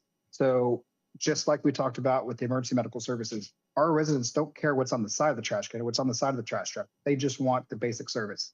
And I think we've given so much time to rectify it. And I mean, we put a map together to show the miscollections. To Gina's point, this is a waste management issue. Our contract is with Waste Management, so it is upon them to essentially fix this issue. And if they're coming to us and saying this is going to be the solution to where they can then take over more routes, if that's the case, then so be it. I definitely understand where my colleagues are coming from. I understand it. You know, I know as a owner of a service disabled veteran-owned business, you know, I certainly wouldn't want anyone to hold my hand. I mean, I would expect to be held to the same standards as anyone else, regardless of how, you know, the status of my business. So I do think it's important that we allow this requirement, which, you know, maybe we have Christina Brooks get up and talk to us about the background of this requirement. Now, there weren't enough contractors in the contract pool to be able to provide that MWB requirement. So, I mean, that may be prudent, but at this point, if you ask the residents of District 4, who I'm elected to represent, I don't represent West Management, I don't represent Knight, I represent them, and they want their trash picked up, and they want it picked up in a timely manner. So if this is how we need to fix it, then that's the case. I mean, I think we've given enough time to rectify the situation. We haven't seen any improvements, so that's where I stand on the subject. Councilmember Bivens and then Councilmember Flores. Yeah, I'm glad Charlie brought up Christina. I didn't see her, or I would have brought it up sooner. Is she here tonight? I don't see Christina here tonight, no. And for me, it really is about trash. I think sometimes you can be such a strong advocate for a position, not having all the information, you end up harming the entity you're trying to help. And it's very important to me that this body not damage any entity without knowing all the facts. I can't see that far, Adrian. But what I will tell you is, in speaking with Christina Brooks, as close as we can get to a minority vendor performing this service is in the state of Georgia. And so the idea that the subcontractor can still participate, even if this passes tonight, is what gives me peace of mind, because they can still compete and still participate. But when you take a look at the availability of who can do it close by, there is nobody else. And in speaking with officials from the Black Chamber, at least one officer from the Black Chamber today, you know, I was reminded that there was a vendor in Georgia. And so I am comfortable voting in support because I know that the subcontractor can still participate. I'm very careful not to call that name because I don't want to damage them in any kind of way. And you don't want people thinking that this is something that they can't do. It's just not working right now. And at the end of the day, we need to be able to pick up trash when we say we're going to pick up trash. And my constituents really don't care who picks up their trash. They just want it picked up. And so that's my position. Thank you, Mayor Pro Tem. Councilmember Flores? You know, for me, I think of it this way. I'm not an attorney, but I think of it contractually. The contract is between Waste Management and Knight, okay? I think some folks that have contacted me were not entirely clear on that point. And bottom line for me, and I think a few of you council members echoed this, it's about performing to said contract. That has not occurred. It has not occurred over a period of time. There are reasons for it. And we are responsible here on this council for making sure that there is efficient, timely, and consistent delivery of public services, and trash pickup is one of them. Thank you, Councilmember Flores. So for clarification, Councilmember Williams, if you want to provide that to me, do you want to pull your motion off the floor? Yeah, I pulled the last one and I make a motion to continue this to June 11th. Okay. So my question to staff is, if we continue this to June 11th, Cody, you have the floor, walk us through that. And can you solve problems? Can we move towards solution under the current contract if you continue to June 11th? So I think anything is possible, but I know that we need a plan to move forward. And what I'm concerned about is the history to this point. We have not seen that the subcontractor is able to perform at that 25% mark. And we understand that the marketplace for those business equity units doesn't exist to support that full 25%. And I think that if I was going to give you my recommendation, it would be to remove the requirement from the contract and allow those conversations to continue planning the long-range strategy through the end of the year. So is it your understanding that the subcontractor could in fact perform to a certain percentage, maybe not to the current 25% that's in this contract? That is my understanding, yes. Okay. Is there any language that y'all discussed, especially with City Attorney's Office, that would make sure there's a threshold maintained with a subcontractor, maybe not to that full 25%? So the challenge at this point is it is difficult to identify what percentage is achievable in this current state. And that's currently a conversation that the subcontractor and contractor are having between each other. They would need to have that conversation, in my opinion. Okay. Do you have any reason to believe that Waste Management, who is the city's contractor, isn't in good faith negotiating with their subcontractor to make that possible? I have no reason to believe that they are not working together. Okay. Thank you, council. I've got a motion on the floor from Councilmember Williams to continue this item to June 11th. I'll entertain a motion on the continuance first, or a second, rather. I've got a motion and a second for continuance of M&C 24-0436. We'll vote on that item first. I have a few more comments. Go real ahead. quick, I'm sorry. So it sounds like cart before the horse, Dr. Wittenberg.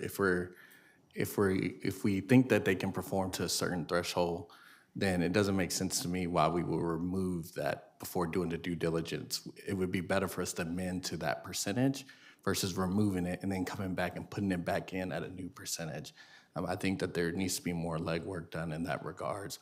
I don't know if 2 or 3 weeks is enough to do that, but it sounds like that's the work that needs to be done to establish a better percentage goal. Thank you. I would say at this point, we would need some more clarity from Waste Management to understand what that capacity is at this time. I understand. Thank you, sir. Steve Keller, come on down.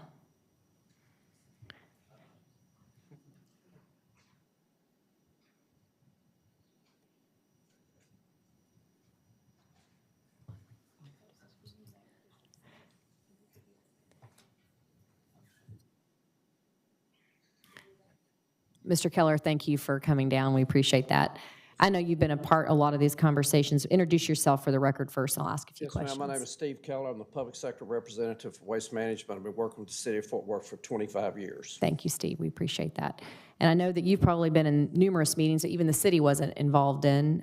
Yes, ma'am. Maybe give us, from your perspective, the extent possible, your company's commitment to working with Night Waste and the City of Fort Worth to remedy the situation. Oh, I could state unequivocally that our commitment is to the residents of the City of Fort Worth first, that service collection is priority number one with Waste Management. We have worked with Night Waste for a number of years, had a good partnership with them. The difficulties as the city has grown. By the way, folks, when we first started this contract, there were 142,000 homes in Fort Worth. There's north of 256,000 homes. As the city has grown, the requirement of the contract is 25% participation. So we've had to add additional homes over the years. We just went through a reroute, if y'all remember that, in the fall of last year, and continue adding on to this. We fast forward to COVID. And I'm not making an excuse of COVID, but we all know the kind of pressures that happened economically to people during COVID and continues on to this day. It put a tremendous amount of pressure on Night Waste. They run their own company. People have said to me, why aren't you fixing their company? We don't run their company. They're a contractor. That's the spirit of the MWBE participation in this. So as they've grown over the years, the pressures, the economic pressures have grown as well. And that's about as succinct as I can say what's going on. Yes, we've worked with the Knights for decades now and have done everything possible to bring success of the collection of the residential waste in the city of Fort Worth. Under the contract, we are required to provide 25% of our participation here to Night Waste Services, and that is proven to be difficult. That's about as succinct as I can say it. Yeah. And there are timeline pressures taking place here. You guys have told us, you've told us all, that everybody that I've talked to, that the number one priority is collection of people's garbage in a timely manner when they expect it to take place. That is the commitment that I'm making to the city of Fort Worth, that we will be able to realize, this is a better word, when the relief of this takes place. Is there a certain percentage that you believe you're getting toward with your subcontractor beneath the 25%? Are you close to that threshold Mayor, yet? I'm not privy to that. I'll be very honest. I'm not an operations guy in there. There are discussions taking place, and we have several things that we're thinking about how to reach maximized collections for the residents of the city of Fort Worth. I'm not trying to No, I avoid your understand. question. This is very difficult to ascertain what that is. Appreciate that. Thank you, Mr. Keller. Appreciate that. Council, we do have a motion on the floor and a second by Councilmember Nettles for continuance of MNC 24-0436. Let's vote on the continuance first. Please vote.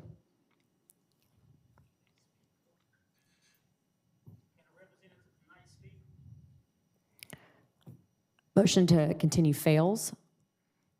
I can now entertain a motion on MNC, if there's an alternative motion on MNC 24-0436. No one wants to motion. Move to approve. Got a motion on the floor from Councilmember Larsdorf. Got a motion and a second, Council. Any other discussion? Go ahead, please, Councilman Nettles. Just a few more comments. Jess, Steve, we really appreciate you being here. Thank you for the service that you guys are doing. And just hearing some of those comments really makes me very nervous about our MWEB process. And I will say this, that the city of Fort Worth, we have been working hard to make these things happen when it comes with contracts, the city of Fort Worth building, and others. And so to completely overhaul and move it out of the contract gives me complete heartburn when we can get to a different percentage. And so listening to the question and dancing around the question really makes me really nervous that we'll ever get back to this of any percentage. And so although I respect waste management, but I do not like this one bit. And so I just want to make sure that those comments are out there. Thank you, Councilman Nettles. Mayor Pro Tem Bivens. Dawned on me, Fernando is here. Fernando, aren't you over Christina's department? Can you come to the microphone, and I need you to speak English. One thing that I know about, and I can promise you that a former council member and I fought to get these numbers up high, but we had to be realistic in terms of what's available.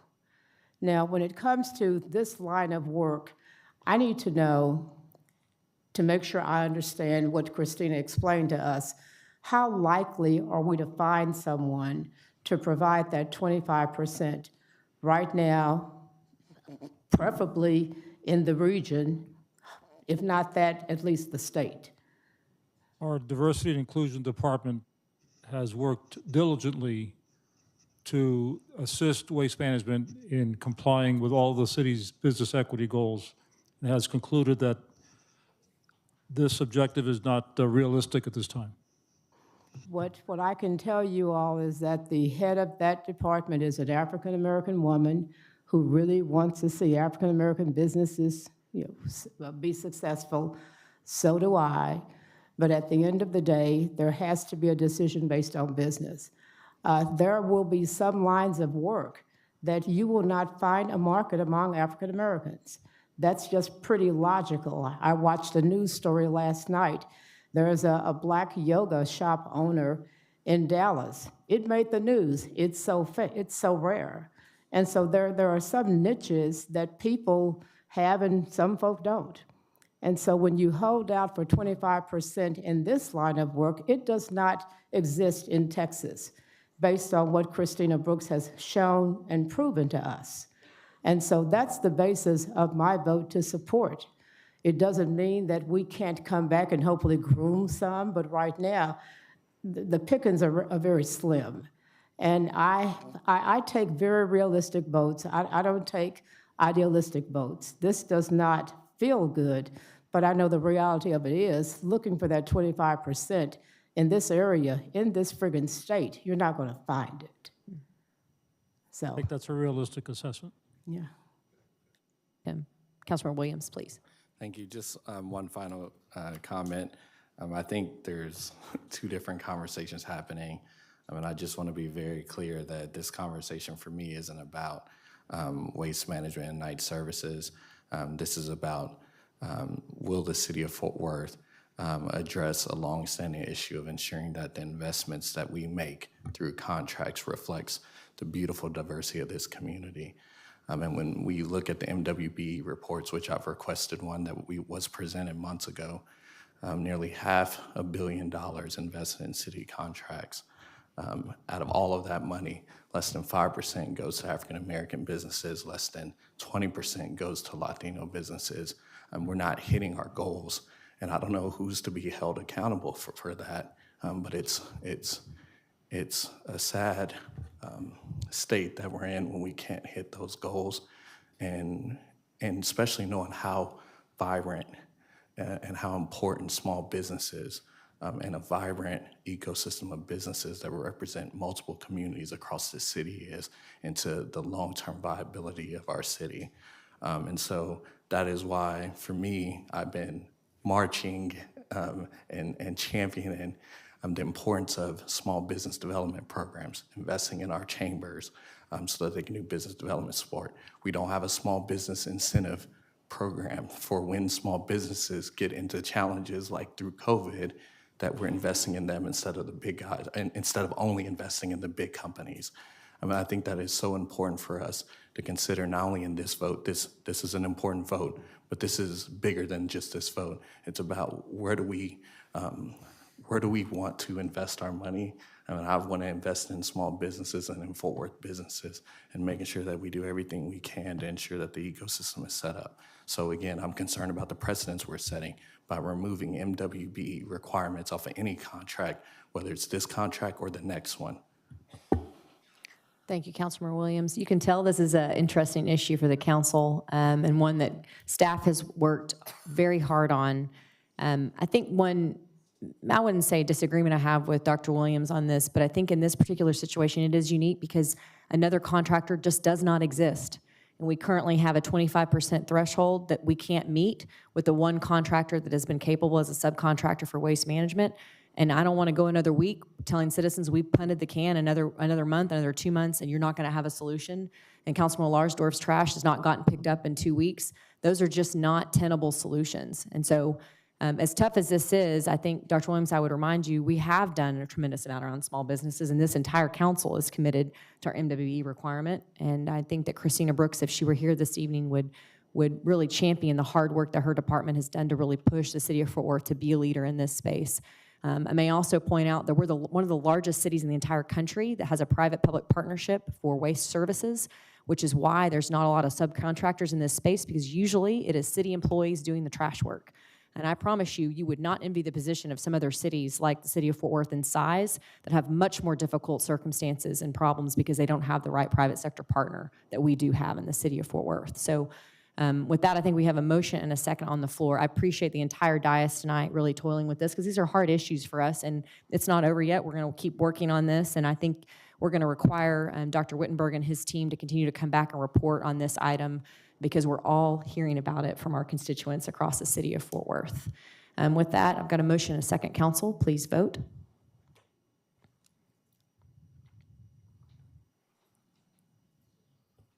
Motion carries. Thank you, Council. Mayor, that gets us to the speakers on the non-consent agenda items. Thank you, Jeanette. Our first speaker is Bob Willoughby, followed by Felicia Davis.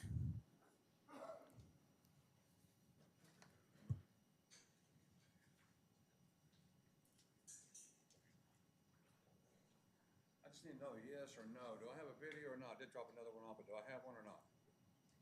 I do? Okay. I didn't know, because I dropped another one off that. I wasn't sure I got your information if I dropped it off. Okay. Go ahead. Play the video. Proposition A on the May ballot for $659 million. Questions: there were no postcards mailed to the citizens of Fort Worth about Proposition A before the mayor and city council voted in January to place it on the May 4th ballot. And there were no public meetings in 2023 before it was placed on the city council agenda. The postcards were mailed only to the citizens that voted in the last election, which was about 40,000 out of 1 million Fort Worth citizens. The cost was 2 times more than it would have cost to use 6 billboards that would have reached 1 million citizens across Fort Worth. This explains why the low voting, only 2% of the Fort Worth knew. 4 rounds of mail postcards saying to vote yes. There was not one postcard mail out asking the people before placing it on the ballot. And take a look at the homepage of the city website, you will see vote yes for Proposition A. But when it is time to sign up to be on the January 2025 election ballot for mayor or council, you will see no postcards in the mail, or any information on the city website about being on the ballot. The real news is that only 2% of the whole city of Fort Worth voted. That is the news that should be reporting by our local media. When they say 75% voted yes, it looks good, it looks like the whole city voted, but when they that 75% of 2% of the whole city voted, it does not look as good. Local voter education is needed in Fort Worth before the next mayor and council election. Blank spot here, but yeah, anything this, now that I found out the rounds of mail outs were done by individuals or a private company, okay?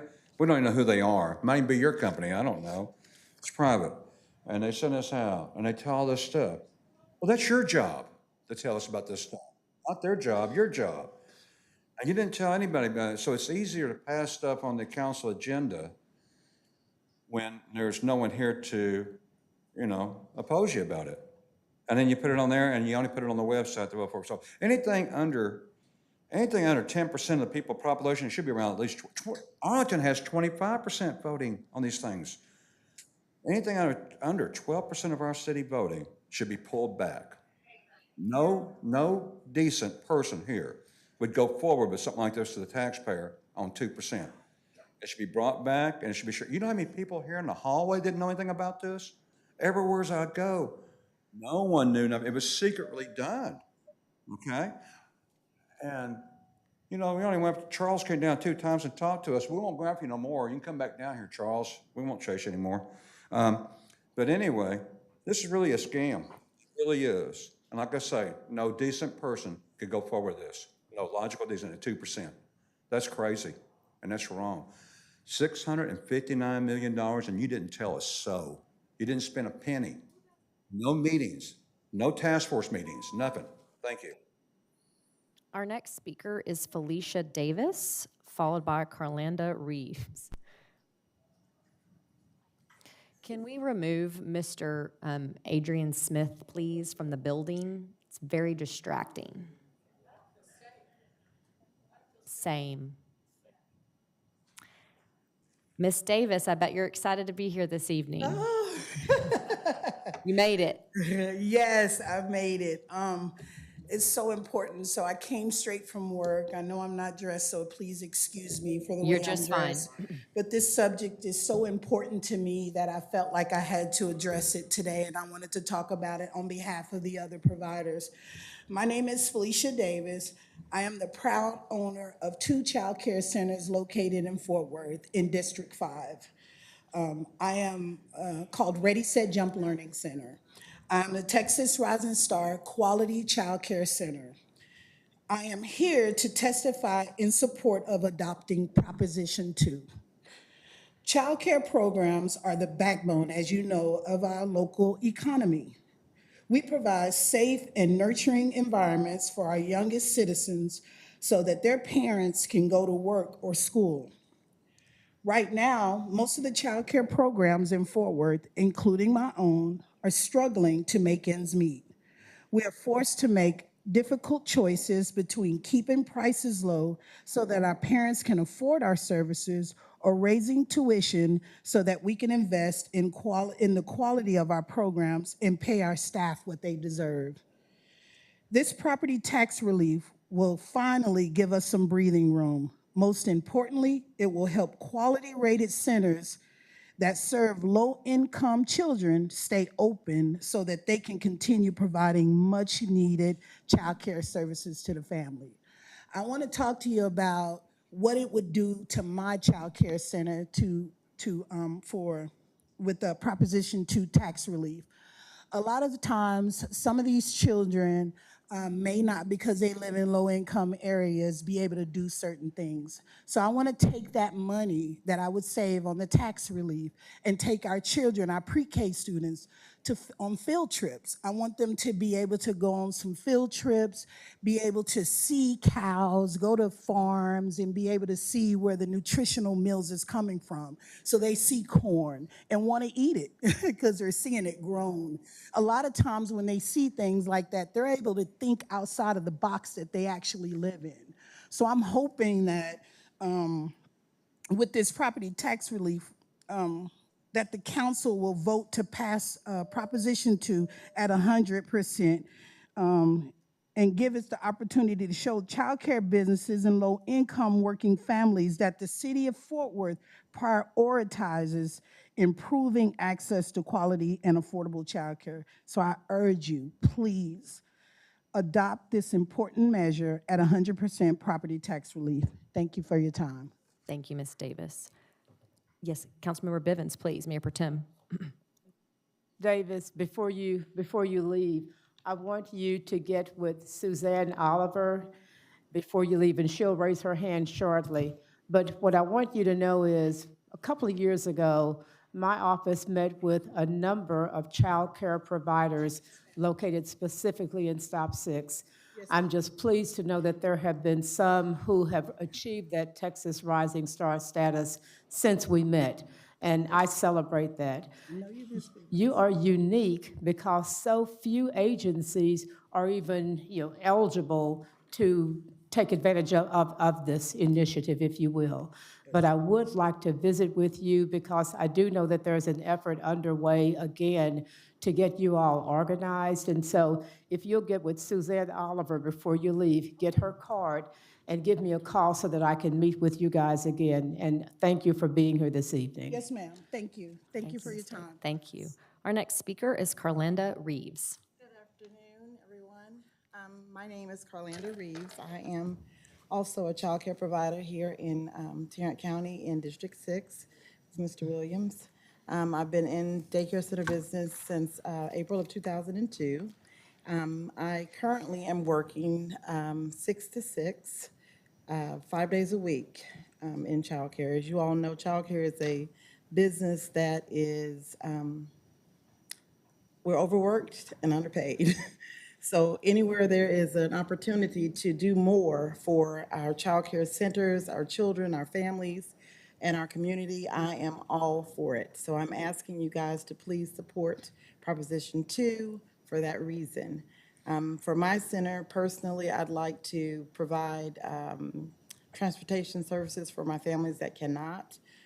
During COVID, I was one of the very few centers that was able to stay open the entire time. I never closed a day because I service police officers, nurses, and teachers.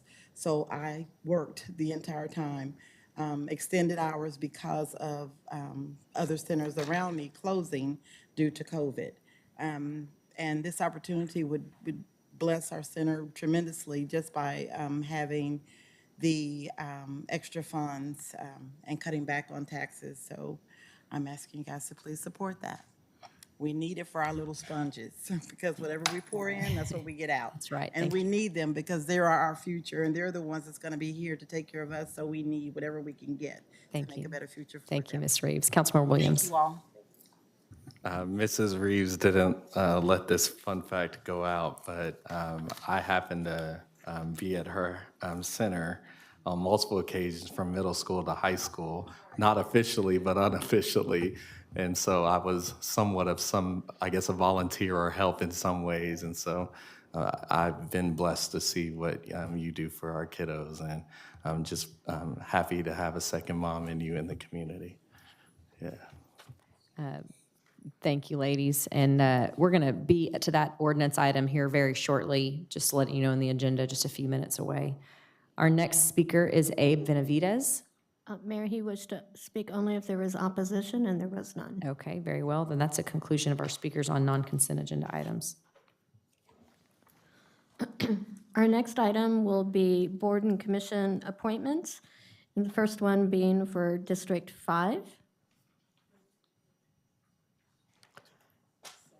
Got a motion and a second, council. Please vote. Thank you.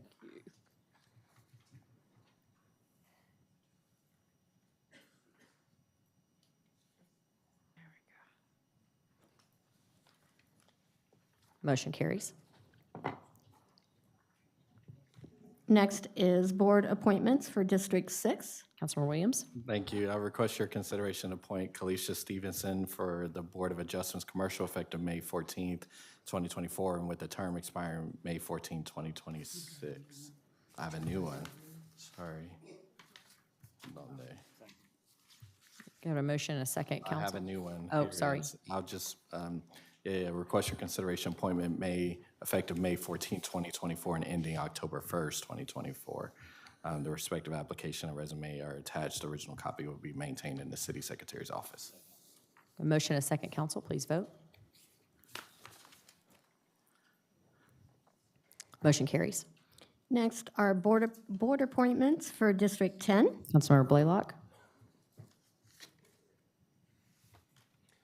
So, Mayor and Council, I request for your consideration to appoint the following individual to the board below with a partial term effective May 14th, 2024, and ending October 1st, 2024. Richard Vaccaro, partial term, Aviation Advisory Board. Copy of his resume is on file with the City Secretary's office. Motion and a second, Council. Please vote.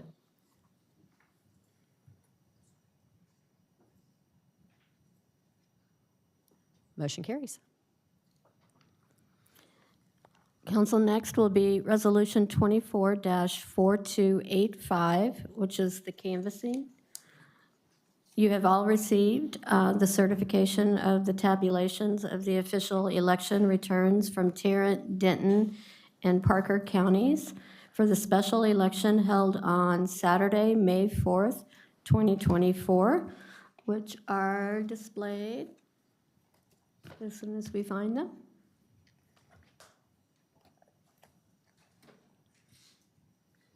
Displayed on the screen. And the results show that for Proposition A, the total votes for Proposition A were 14,855, or 71.67%. Those against was 5,873, or 28.33%. As a result of the election, the certified results show that the City of Fort Worth Proposition A was 71.67% of the vote was adopted by the voters. The next action, Mayor, is approval of the resolution canvassing the results. Council, any other discussion? Please vote.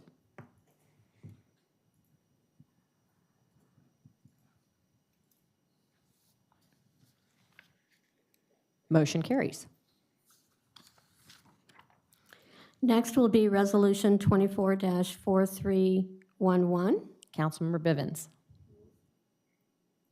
With great enthusiasm. Motion and a second, Council. Please vote.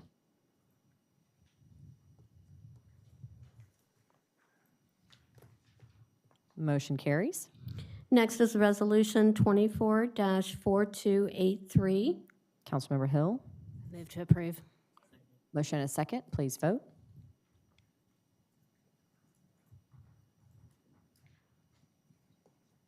Motion carries. Next is 24-4284. Please vote.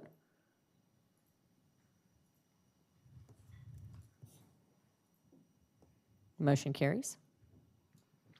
Next is 24-4286. Motion and a second. Please vote. Mayor, is this Yes, the sir. one? Nope, not yet. You're almost Okay. there.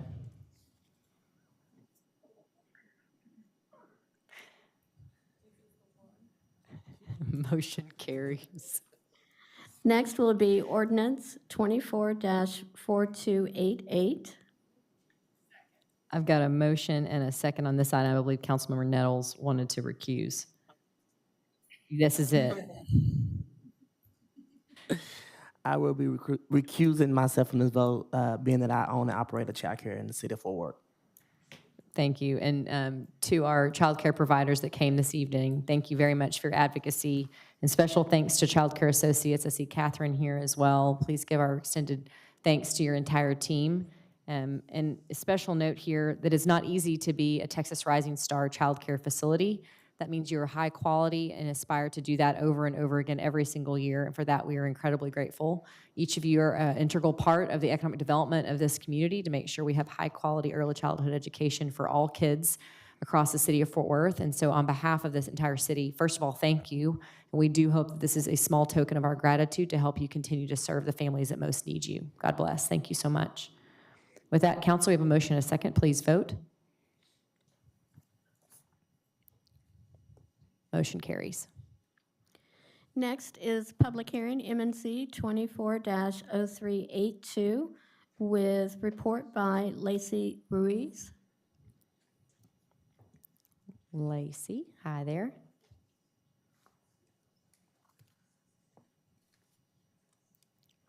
Good evening, Mayor Parker and members of City Council. My name is Lacey Ruiz, and I serve as the PID Administrator for the City of Fort Worth and the Economic Development Department. The purpose of today's public hearing is to receive comments from the public on the advisability of expanding the boundaries of the Fort Worth Public Improvement District 18 Tourism, or the Tourism PID, to include one additional hotel property. Notice of today's public hearing was mailed to all property owners within this PID on April 24th, 2024, and published in the Star Telegram on the same date in compliance with the Chapter 372 of Texas Local Government Code. Section 372.0121 of the code allows the City Council to include additional properties in the tourism PID so long as they meet the requirements of the code. The property owners of this duly authorized representative for the Bowie House, located at 3700 Camp Bowie Boulevard, Fort Worth, Texas 76107, has signed a petition requesting inclusion within the tourism PID. This results in the increase from 79.93% to 80.54% of the appraised value of taxable real property liable for assessment, and from 67.60% to 69.63% of the area of all taxable real property liable for assessment, and from 64.91% to 66.67% of record owners liable for assessment. Because the percentages are still above the 60% threshold, the Bowie House meets the above stated elements and therefore may be considered by the City Council for inclusion in the tourism PID. The total estimated cost of services and improvements for this remaining life of the tourism PID, which is approximately 4 years, is $29,810,000, which includes estimated costs of $7 million for the fiscal year 2024. Following receipt of my public comment, staff recommends that the City Council close today's public hearing and approve MNC 24-0382, declaring the petition to expand the tourism PID to be sufficient. The City Council will hold 2 separate public hearings to consider the expansion and levy of assessments for the tourism PID, tonight and the final one next Tuesday, May 21st, 2024. A representative from Visit Fort Worth is here if you have any questions. And Thank you, Lacey. You always do such a great job. Any questions from council before we move to close the public hearing? No? We don't want to call Bob Jamison down just for fun? It would always, Bob. It's always good to see you, of course. Okay. Thank you, Lacey. With that, I can entertain a motion, council. Got a motion and a second, council. Please vote.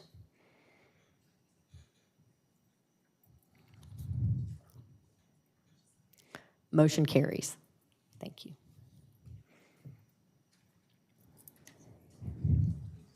Mayor and Council, I apologize. I guess I was excited about my proclamation and I skipped your announcements. I know we have ceremonial travel. Yeah, we're just going to move, we're going to skip announcements and just do ceremonial travel request by Councilmember Crane.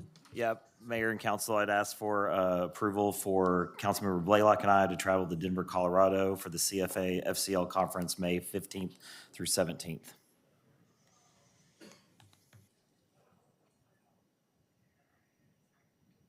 Okay, I've got a motion on the floor. Please vote.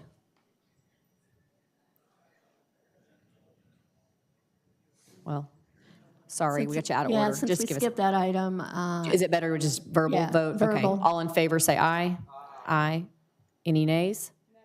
Motion carries. Thank you. Okay. Our next item will be ZC-23-185. Thank you. And I'm actually going to throw things off again. We're going to hold off on ZC 23-185, and I'm going to call M&C number 24-0430, because we have a few visitors, and I inadvertently was supposed to call that earlier, and my apologies. Councilmember Beck, I'll let you talk about this item. Great, thank you so much. There's some folks here from the Ryan Place Improvement Association, and if they could stand up and maybe one of them or all of them could come down to the mic. They have, through fundraising and community efforts, built a pavilion that they are going to be granting, or the City of Fort Worth will be accepting tonight in one of our public parks. And so I'm really proud of this neighborhood association, and I think they are a shining example of what individuals can do to partner with the city to make our neighborhoods better. Thanks, Councilwoman Beck.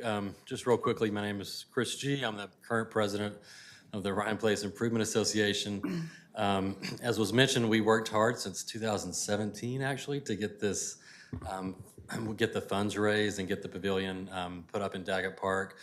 And as you know, Ryan Place, we're a real proud community, and we are proud to be giving this not only to our neighborhood community, but the school community at Daggett Elementary. I did want to recognize Cade Lovelace, who is a former RPIA president who initiated the effort. Tim Keith, former RPIA president who couldn't be here tonight, and then Douglas Cooper, who was a former director of infrastructure for RPIA, who were all very instrumental in getting this accomplished. So thank you for the recognition, and I think that concludes our remarks. Thank you, and I will move to approve. Got a motion and a second, council. Please vote.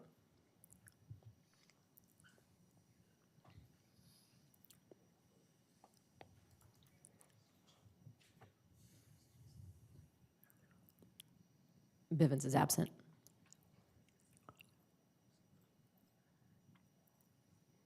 Motion carries. Thank you, gentlemen. Appreciate it. Okay, council, now we're back on track. ZC 23-185, Councilmember Martinez. We do have a few speakers on this item. The first speaker is Rocky Garcia, followed by Phyllis Allen.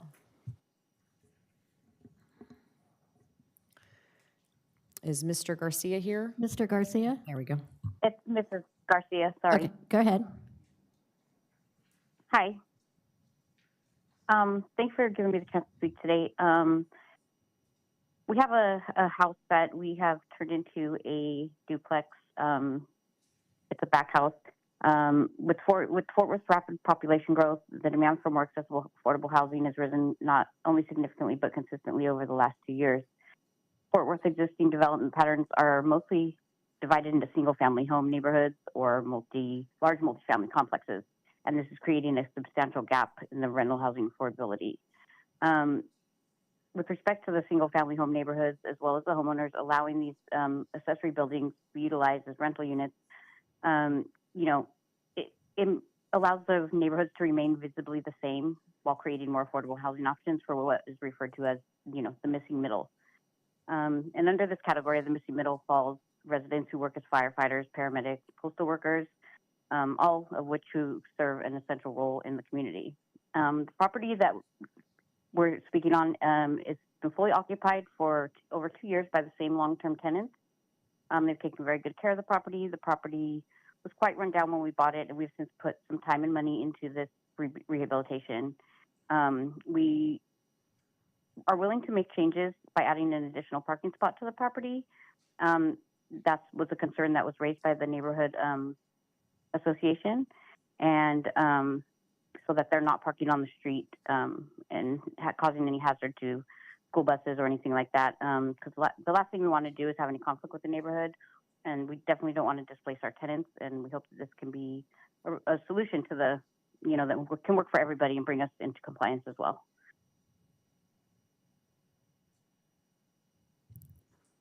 Thank you, Ms. Garcia. Our next speaker is Phyllis Allen. Councilmember Martinez.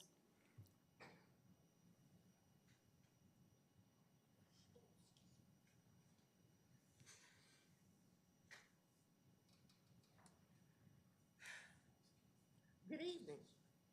First, I want to say to Councilman Nettles, I extend my condolences on the loss of your father. Our neighborhood association wants you to know that you have our heartfelt sympathy. Now, in an effort, good evening. I am United Riverside Neighborhood Association President Phyllis Allen. I feel like I'm Cher. I thought everybody knew me. All I needed was one name. But in an effort to not be a NIMBY, and for those of you who don't know what a NIMBY is, not in my backyard, I've made an effort to look at that property to see how they could arrange parking. There is a major issue. There is a 2-foot sandstone retaining wall. Now, that would not be a major issue if the retaining wall belonged to the property owner, but it doesn't. It belongs to the city of Fort Worth. So I am very sure that the city of Fort Worth does not want that retaining wall breached because it's been there and it is holding back erosion. They're behind the process. So then I thought, well, maybe they could put it behind the retaining wall. Can't do that. City of Fort Worth owns that property. That's an alley. We can't put a parking there. So I went to the front. The retaining wall turns the corner and it also protects the front. Honestly, and trying everything, there is nothing that can be done to address the parking. But the bigger issue is our neighborhood worked so hard to ensure that when we did our comprehensive plan, that we were making a better place for us to live. I'm sorry, but we made the investment when nobody else would. Other people are investing now because property values are rising. We made the investments when you couldn't get anybody else to partner with you. So I am sorry, but United Riverside Neighborhood Association Thank you, Ms. Allen. We appreciate it. says no. That's the conclusion of our speakers. Mrs. Martinez? Thank you, Mayor. Do we have somebody from zoning here? I have a question.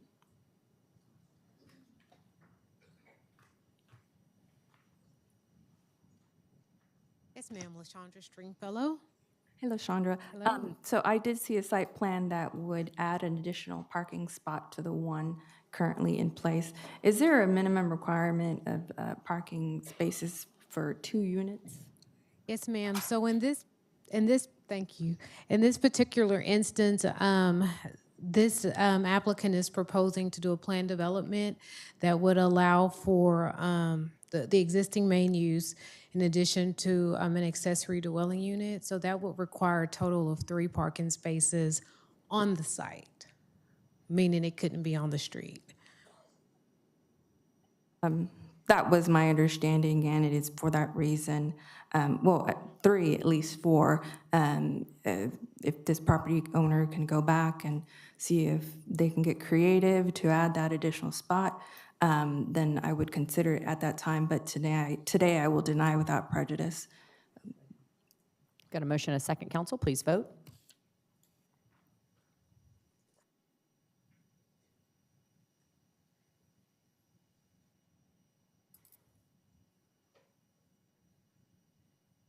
Councilmember Bivens is absent. Motion carries. Our next item, council, SP 24-003, and that goes to Councilmember Larsdorf. We do have one speaker on this item, is Joe Johnson by phone. It looks like there is no opposition. Is Mr. Johnson on the phone? We weren't able to reach him. Thank you. Councilmember Larsdorf. So this is for a Jack in the Box. So I really don't see anybody opposing this at all. So with that, I enthusiastically move to approve. Got a motion and a second. Charlie's hungry, apparently. Motion and a second, council. Please vote.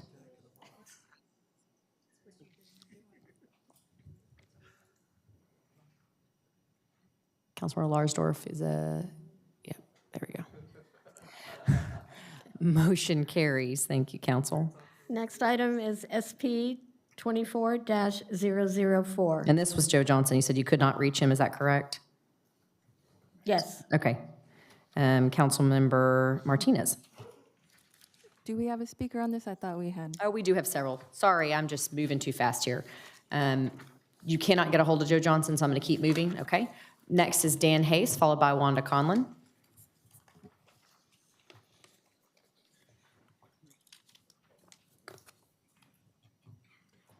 Good evening. It's already turned out to be a pretty long evening, so I'll try to be brief. My name is Dan Hayes, and I'm the Vice President for the Central Meadowbrook Neighborhood Association. We oppose the site plan changes. The applicant says they need an 8-foot tall solid wood fence and other measures because of relatively minor illegal activity they must contend with, yet none of the surrounding retail businesses need any such protection. Mi Tierra is a thriving Hispanic grocery store across the street. Pollo Regio is right next door. China Express is a block to the east. 2 nail salons and a Family Dollar are nearby, and the list goes on. None of those need an 8-foot tall solid fence. There are other ways for this business to address their concerns. Last month at the zoning hearing, I suggested that the applicant needs to fully engage with law enforcement, including their NPO, who, by the way, was the NPO of the year. I suggested they should be in contact with Texas Industrial Security, the private security contractor for the Public Improvement District, which the property owner is already paying for. In my view, they want to use a sledgehammer to solve a problem that a much smaller and more precise tool would be more appropriate. So in the interest of improving East Lancaster, we urge that you deny this request. Thank you. Thank you, Mr. Hayes. Our next speaker is Wanda Conlon, followed by Cindy Bowling.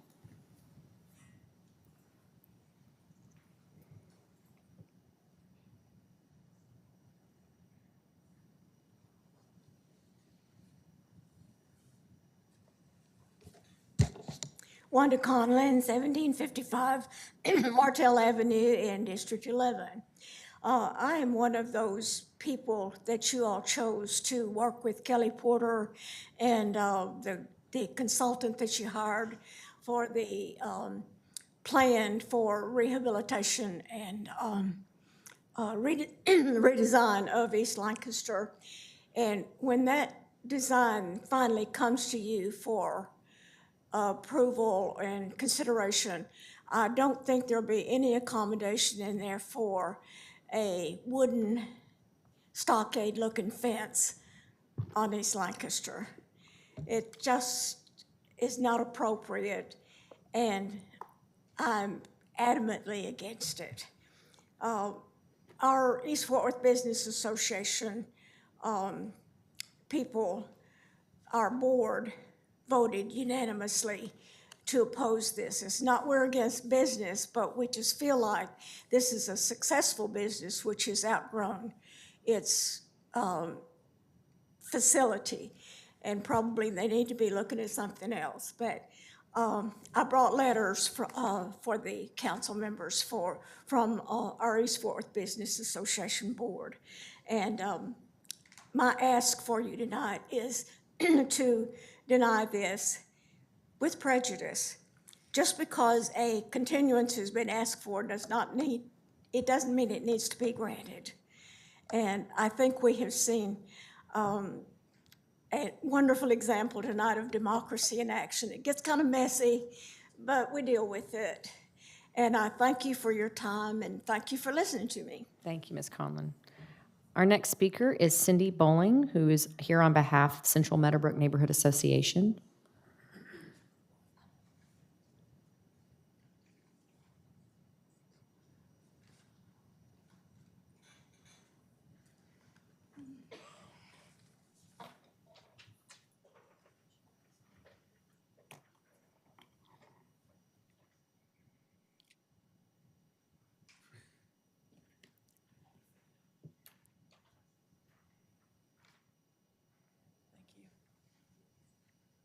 Thank you, Council.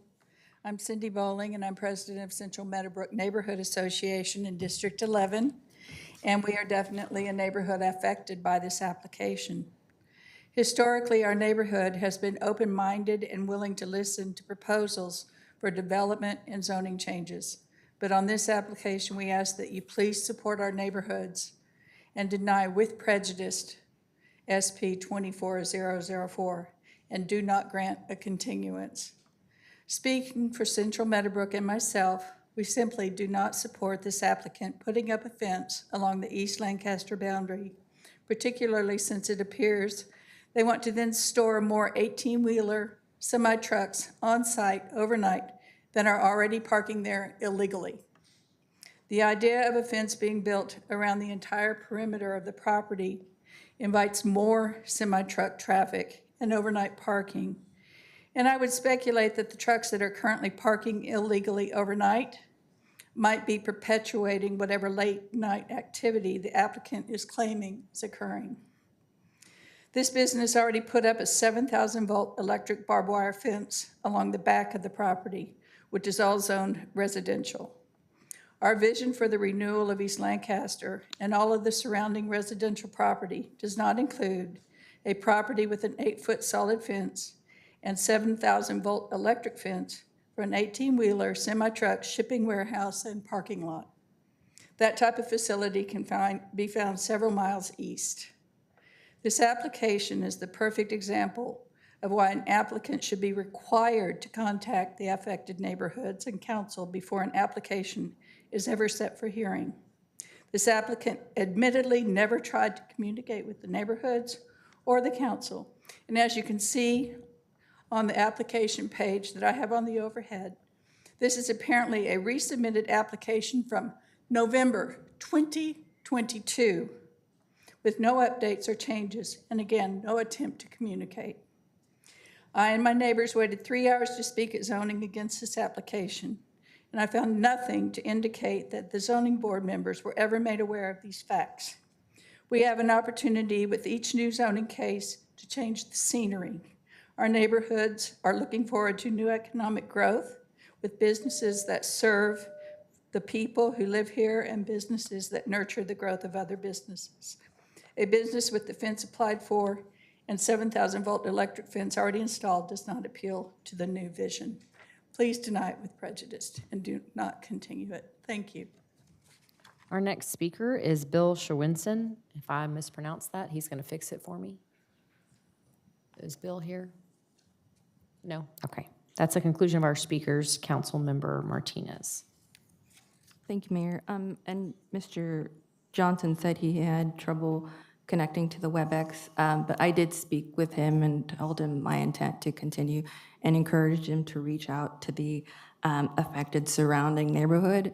I did actually go out and speak to the neighbors behind the property, which are very happy with the business. They did have complaints about some overgrowth that hadn't been cleaned up, but now it's been cleaned up. I also taught them how to use the My Fort Worth app to report those kind of issues, but I want to give them time to reach out to their neighbors. And so with that, I'd like to motion to continue 30 days to the June 11th council meeting. Got a motion on the floor. Motion and a second, council. Please vote. Looks like Charlie's a yes with a thumbs up.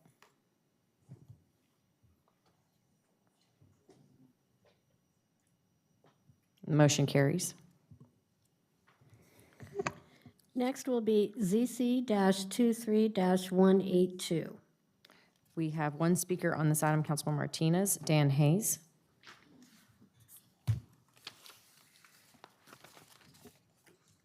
Me again. My name's Dan Hayes. I'm the Vice President of the Central Meadowbrook Neighborhood Association. Although this case is actually in Eastern Hills, our boundary with the subject property is just 750 feet to the west. So we have a vested interest in improving the business climate and the perceptions of safety. I was asked to speak in support of this change on behalf of both neighborhoods, and there's a group here in the audience, if y'all will wave your hands or something, that are also, they took time out to come tonight. The main reason the Eastern Hills Neighborhood Association asked Councilmember Martinez for assistance in this council-initiated zoning change is to protect the neighborhood from real and not just perceived issues.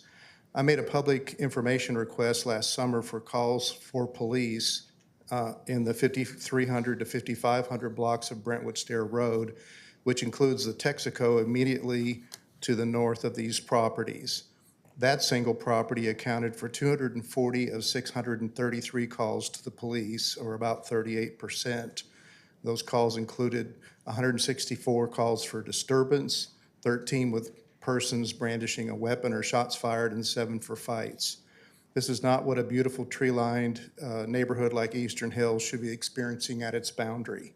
While the subject properties didn't have the same level of calls for police, this change could help prevent encroachment of similar concerns in the future. As you no doubt know, there's virtually no impact on the current owner of the liquor store next door, who would be a legal non-conforming property, and then the other property is vacant. So we ask that you vote to approve this council-initiated change. Thank you. Thank you, Dan. Council, that's the conclusion of our speakers on this item. Mayor, early into my election, I met with the Eastern Hills a few neighbors from Eastern Hills Neighborhood Association, and there were some Meadowbrook neighbors there as well, and they had talked about concerns about these two properties and how restricting alcohol sales would be more appropriate with the surrounding residential neighborhood, and just with all the public safety concerns that had been taking place. And so I pushed for this council-initiated rezoning. And so with that, I'd like to motion to approve. Got a motion, a second. Council, please vote.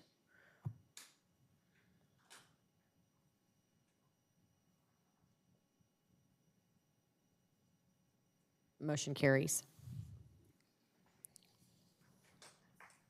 Next item is ZC-24-011. Councilmember Blaylock, we have two speakers on this item. The first is Chris Hips, followed by Rusty Fuller.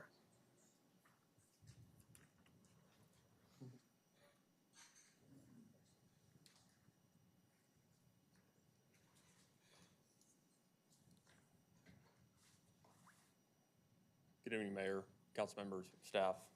I believe I have a presentation that might be pulled up. I think they're working on that. Thanks. Perfect, thank you. My name is Chris Hips. I'm the Vice President of Development and the project lead for our development, Copper Ranch in North Fort Worth. I know that I'm limited on time, so here we go. I know that I'm limited on time, so I wanted to start with addressing some community outreach efforts that we've had on our project to date. First, we met with the North Fort Worth Alliance to share our plan. We've met with and hosted a project presentation at Berkshire Elementary for Hawthorne Meadows HOA, Harmon Ranch HOA, Dorado Ranch HOA, and Berkshire HOA. We held a meeting with the board of Hawthorne Meadows, and we also attended the January HOA meeting for Dorado Ranch, their quarterly HOA meeting. We've received some pushback from residents regarding traffic and congestion in this area, and that's really been the main point of concern for them. We hosted as late as last Thursday a meeting with HOA and kept an open Zoom link for associated homeowners and interested homeowners. And that's really been the majority of our feedback and pushback. And then additionally, Northwest ISD is a partner with us on this site. They're under contract to acquire 10 acres for an early childhood learning center, which serves 400 students ages 3 to 5. There's a lot of community benefits to our site plan. The first is that it reduces traffic significantly. We're asking for a change from our current general commercial on 20 acres to multifamily. That change in the location of the commercial and the multifamily and the residential, we think, is conducive to the current traffic congestion. The multifamily, as you can tell, in the school, the educational facilities, is on the rear of the property, which encourages access onto the northern east-west drive, which is Hillshire Drive, which ultimately would tie back into, or does currently tie back into, Blue Mound, which would lead to ingress and egress for the residents in the school, school-age children back onto Blue Mound south to 287, and relieve some congestion along Bonds Ranch. Second, our requested zoning change reduces the trips generated on general commercial from 13,000 down to 5,800 per day, which is a reduction of over half. We think that the change to multifamily will significantly impact and relieve some traffic that would ultimately be generated from the site. And then last, we've committed to improving our northern half of Bonds Ranch to help with that congestion. I'd like to work with the Thank city you, to Mr. make Hibbs. both sides improve. Thank you. Thank you. Our next speaker is Rusty Fuller.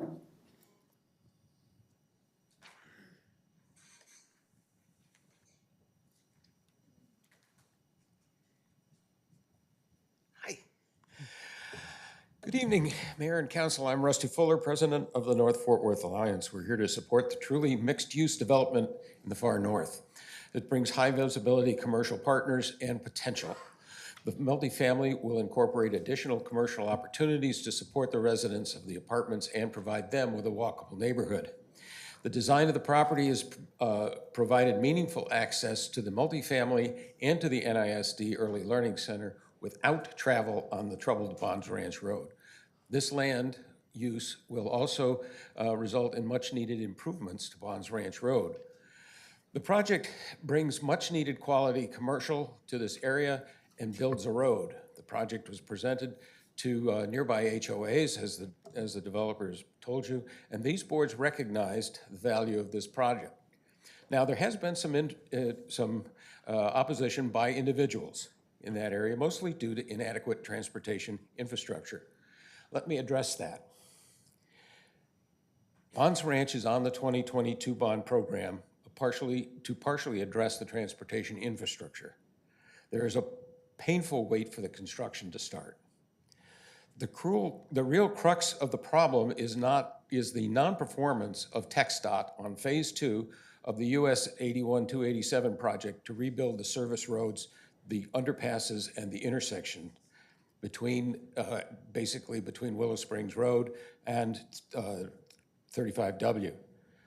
The project is funded, the project is designed, and there isn't a shovel moving.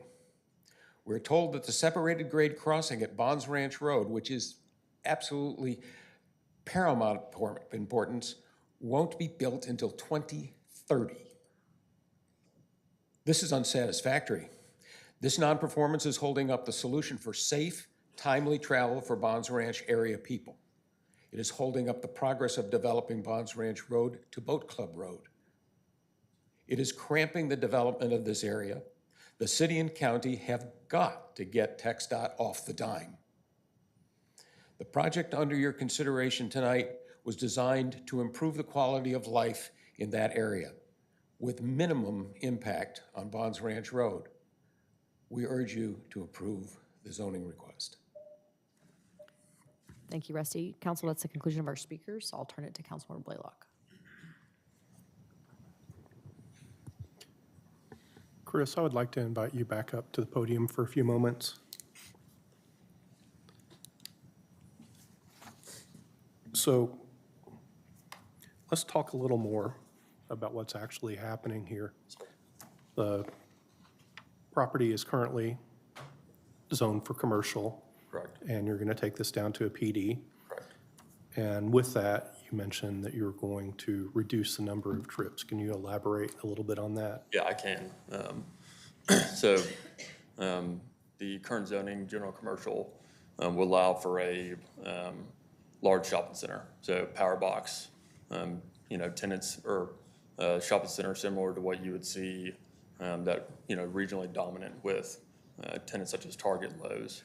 And so when you look at the trips that are generated for those uses consistently throughout the day, it far exceeds what a multifamily complex would deliver. So if you think about a typical resident of a multifamily complex, they would leave in the morning and go to work. They'd come back after work, potentially go out to dinner, come back one more time. So that's 4 trips. When you add density with those boxes, it not only draws from a local area, but it draws from a regional area, which creates significantly more trips. And so the total site is 40 acres. We have downzoned or changed the uses on 75% of that. So it's a 20-acre multifamily site and 10-acre school tract. Okay. So a number of the people that registered concerns about this zoning case tonight spoke to the road issue. What's your commitment towards roads Yeah, in that area? so we recognize it's an issue, which is why we're committed to building our northern half of Bonds Ranch. And if possible, we'd love to build both sides. I understand the city is looking into funding to see if that's available. We think it would be great and help to improve the area, help to improve and eliminate that traffic and congestion. So we would love to be able to partner with the city of Fort Worth to do that. I appreciate that, and I know that's with TPW now for investigation. Great, thank you.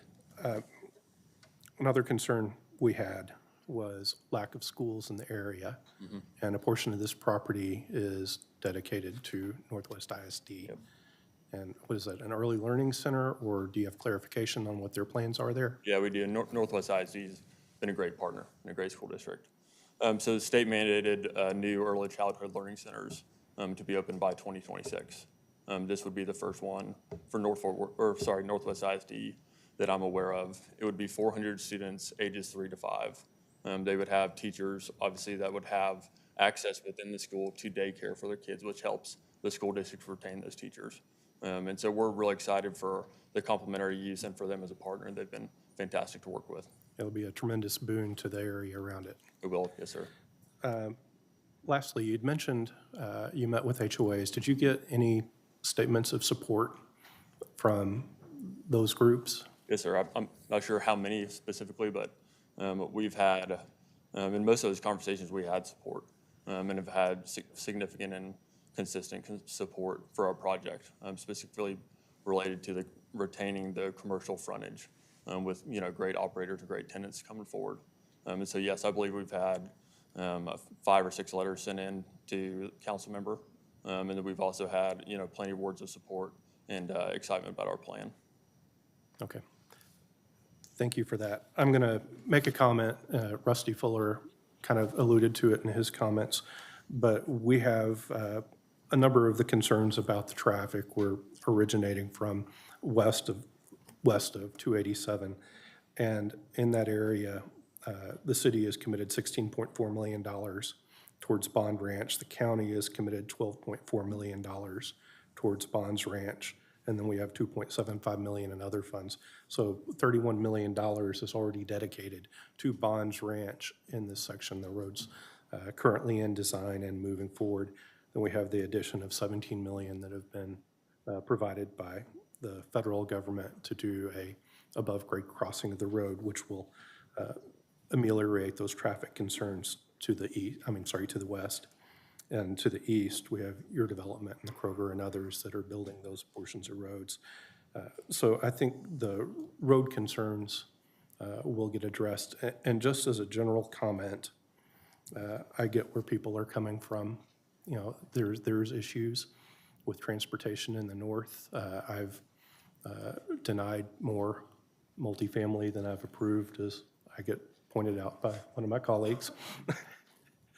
And the multifamily that I have approved has come with significant investment in the road infrastructure around them. And so I believe that this is the right development at this space, at this time. I think it adds to the community rather than detracting. And hopefully some of this misinformation has now been corrected. And with that, I move to approve. Got a motion and a second. Council, please vote.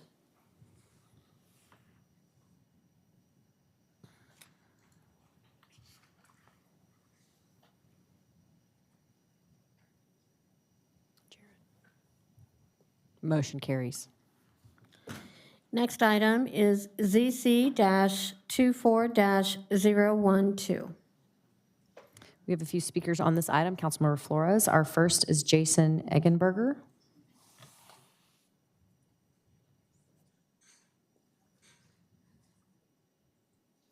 Good evening. My name is Jason Eggenberger. I work for 97W. That's a local architecture firm. We typically do urban villages within the Fort Worth, and so this project is in sort of the urban core of Fort Worth. The project is on North Main. I think most people know the QT at Northside, and we're right next door to it. We're the Mulholland building. This zoning case kind of breaks into 2 tracks. Tract 1 is the building, which is landlocked as an old building would be by the property lines. And so we're looking to change that from an industrial use right now to a mixed-use building, sort of bring life back to an old building. We're going through historic on it, so you'll have refreshed facades, try to get a mix of restaurant, retail, uses like that. Think Magnolia, North, South Main, those kind of old buildings brought back to life. On the back side of our building, so you follow around from Mulholland to QT, we have a parking lot back, or we have a residential lot back there that we need a dumpster and some additional parking. And so track 2, we worked with zoning staff to figure out the best way to handle that. And so for that tract, we have a planned development, which is a PD/E, which is a residential commercial. That was the most unobtrusive zoning to allow for a parking lot and a dumpster to be on that. We met with the neighborhoods. We've had conversations. Conversations were going on outside of here while we're meeting. So there's been a lot of discussion about particularly that back parking lot.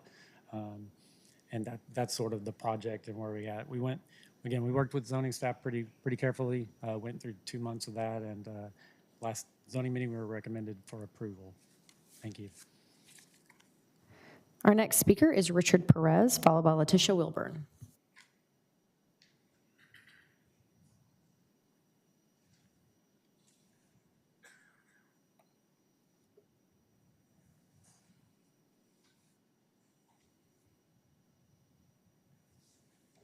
Good evening. I'm Richard Perez, 1405 North Commerce Street of the historic Marine neighborhood. I'm here in opposition of track 2 of this zoning case. The North Side Association opposes the track 2 zoning change with a 0-6 vote opposing the change.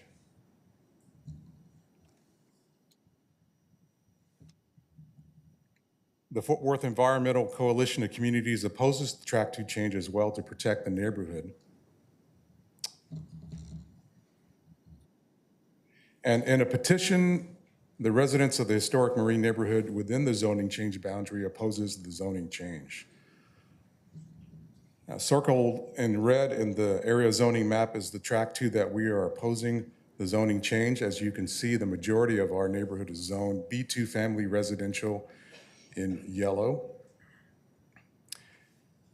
And the current B2 family zoning has important value protecting our historic Marine neighborhood from commercial development that threatens its family-oriented status. For historical context, I believe I can present you an archival video from circa 1995 explaining the significance of our current B2 family zoning.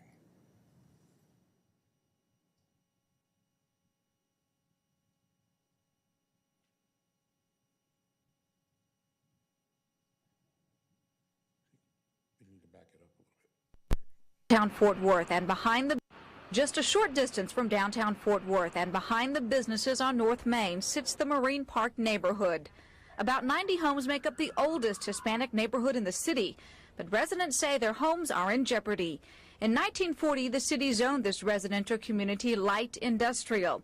It means businesses have backed up against people's backyards, and only a narrow alley separates restaurants and bars on North Main from homes on North Commerce. The industrial zoning has meant residents cannot rebuild their homes if ever they are destroyed from a fire, for example. Residents have also been denied home improvement loans because of the zoning. Homeowners call it an injustice and took their gripes to City Hall. I ask you, give us our day, our rightful place in the city of Fort Worth with residential zoning. Albert Bettis and about 30 neighbors asked that their zoning status be changed from industrial to residential. It would mean protection and, for the first time, a chance at home improvement loans. Let me say that we are very proud of our barrio, our neighborhood, our little corner of the world. The council listened and said yes to the change, and Marine Park neighbors went home victorious. Some people at some time said it couldn't be done. For instance, my dad. But yes, you can talk to City Hall, and we're very proud of it. Just a short... Can I have a couple more seconds? Thank you for the video. That point very made clear. We're marking it Mayor Granger and also Deborah Ferguson. It was, oh, yeah, that's good. Thank you, Mr. Perez. We may have more questions in a moment. Our next speaker is Letitia Wilburn. Hi, Hi, good evening. First, I want to say, Chris Nettles, I'm very sorry for your loss. I lost my mother 6 months ago, so I understand the pain. Very sorry for that. Secondly, I want to say I'm here on behalf of Echo Heights Stop 6 Environmental Coalition and Fort Worth Environmental Coalition of Communities, and we've met extensively with Richard Perez, and I also met for a few minutes in the hall with the developer. And some of the things that I will say is that this is a historic community. Marine Park, during the Mexican Revolution, Hispanics started to move into the area. And the developer, he has not taken any time to learn any of the history of this community from me speaking with him. The only thing he was concerned about was his $9 million. I know that one of the causes for the Mexican Revolution War was the unequal distribution of land. And how ironic is that here we are in Fort Worth, and people that moved here to get away from there are their ancestors. I mean, their family is now being challenged with these same issues. I'm also concerned about, and speaking with Richard, and like I said, we've all met environmentally, is that I'm from Echo Heights. My neighborhood ranks 98% for pollution in Texas and 90 to 93% nationally, which makes us one of the most polluted communities in the United States. This community also is polluted as well. So if visitors come here, are y'all gonna give them a disclaimer for health reasons as to why their kids may go home with asthma or allergies or other issues? Y'all know there's issues in a particular area for pollution. And we stand with this community, and I know I'm bouncing around, but we do stand with this community in opposition to Track 2. And I'm hoping that you all will look at the historical basis of it all. I know that this council and this city have issues with talking about cultural issues, but at some point in time, y'all gonna have to deal with that. And I heard y'all talk about Black and brown businesses, in which I agree there should be more, but also y'all need to have the same passion in preserving Black and brown communities. Y'all are losing far too many Black and brown communities to the industrialization, commercialization, and other things that Fort Worth are a part of. This community fought for this land, or let them retain the land. Thank you, Ms. Wilburn. Councilmember Flores, that is the conclusion of our speakers on this item. Thank you, Mayor, and thank you for the speakers and coming in to say their opinions and give their positions. As was said, Mulholland property is historical, right? And my understanding is the developer is pursuing historic designation. It is zoned industrial right now. The proposal is to downzone it into an MU category for mixed use. The Hispanic Chamber is involved with city staff under the umbrella of the Main Street America program to try to uplift this economic corridor. So they've been busy looking at this, engaging with residents as well. They hosted an open house recently for the opportunity for residents to come in and learn more about what is being proposed. And there's an upcoming zoning workshop also to help residents understand the basics of our zoning. So I'm not going to belabor the point. I have spoken to residents and to the developers and have assessed that there is more outreach to be made. I think some points have not been made clear. Some folks have different understandings of what's being proposed, and I want that rectified. So I'm going to give it time. My motion is to continue this case to June 25th. Got a motion and a second, council. Please vote.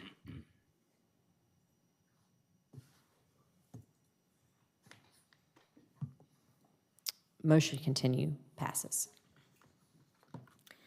Next item is ZC-24-019. Hold on, I got off track here. I apologize. We have no speakers on this item, Councilmember Martinez. Thank you, Mayor. So this particular zoning request was denied by staff and zoning commission.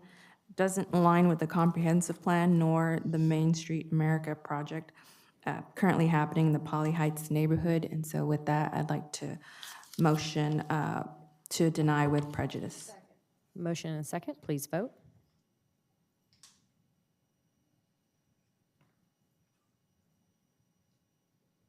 Motion carries.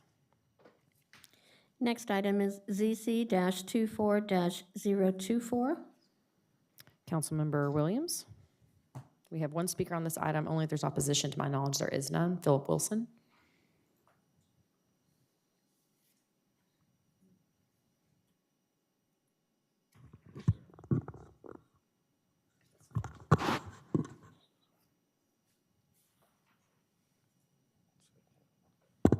Okay, thank you. Is there still a representative for this project here? Oh, please come down.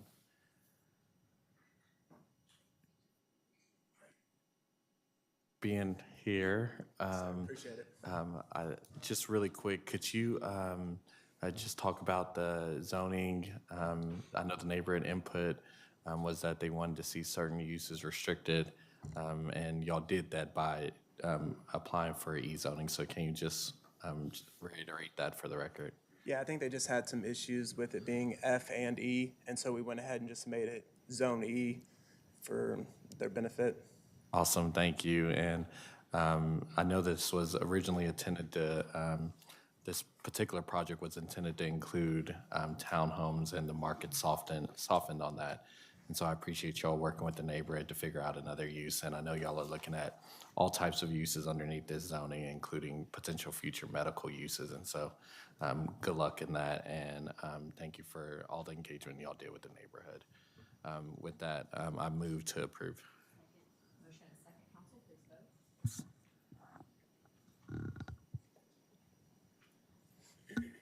vote. Motion carries. Next item is ZC-24-028. Second, council, please vote.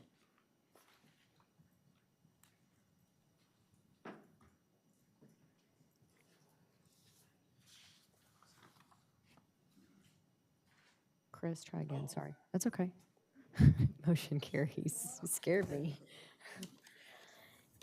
Next is MNC 24-0429. Councilmember Crane, this one's yours. Yes, thanks, Mayor. I just want to thank the Boonyara Tana Corn Kit family for this, noticing that they wanted playground equipment for their 0 to 5-year-old children at Overton Park right by Tanglewood Elementary. And with that, I'll move for approval. Second.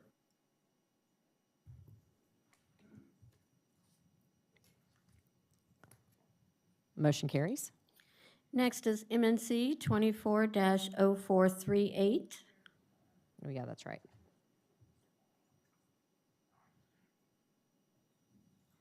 There we go.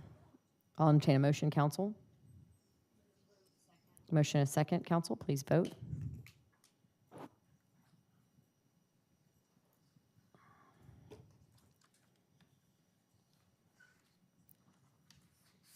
Crane is absent. Thank you. Motion carries. Next, council, I believe we're going to take the next two items together, MNC 24-0399 and MNC 24-0400. Councilmember Hill. I move that the Fort Worth City Council adopt a resolution authorizing use of the power of eminent domain to acquire the following: 0.91 acres of land in the right-of-way easement and 0.271 acres of land and slope easement located at 8,000 Boat Club Road in the E.S. Schultz Survey Abstract Number 1439, Tarrant County, Texas, and owned by Boaz Road, LP, and 0.2132 acres of land in the right-of-way easements and 0.0315 acres of land and temporary construction easements located at 6375, 6355, and 6325 W.J. Boaz Road in the All Storage Club Edition, Boat Club Edition, in addition to the City of Fort Worth, Block 1, Lots 1, 2, and 3, Tarrant County, Texas, and owned by the PSLPT Properties Investors. The land rights and the subject properties are needed for the J.W. Boaz Road Widening Improvements Project, a public use that provides for roadway improvements, including pavement reconstruction with curb and gutter, drainage improvements, streetlight, shared use paths, and reconstruction of the existing roundabout at Bowman Roberts Road.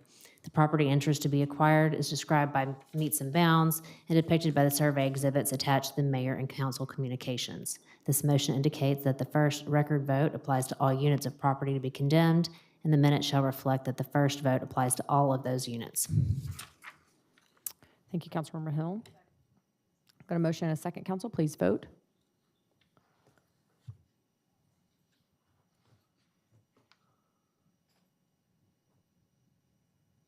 Motion carries.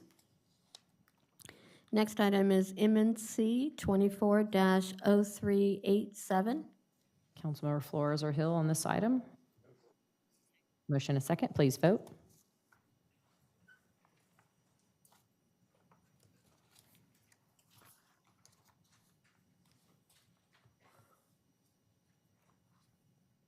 Motion carries. Mayor, I believe that concludes all of the items. That is, thank you, and meeting adjourned.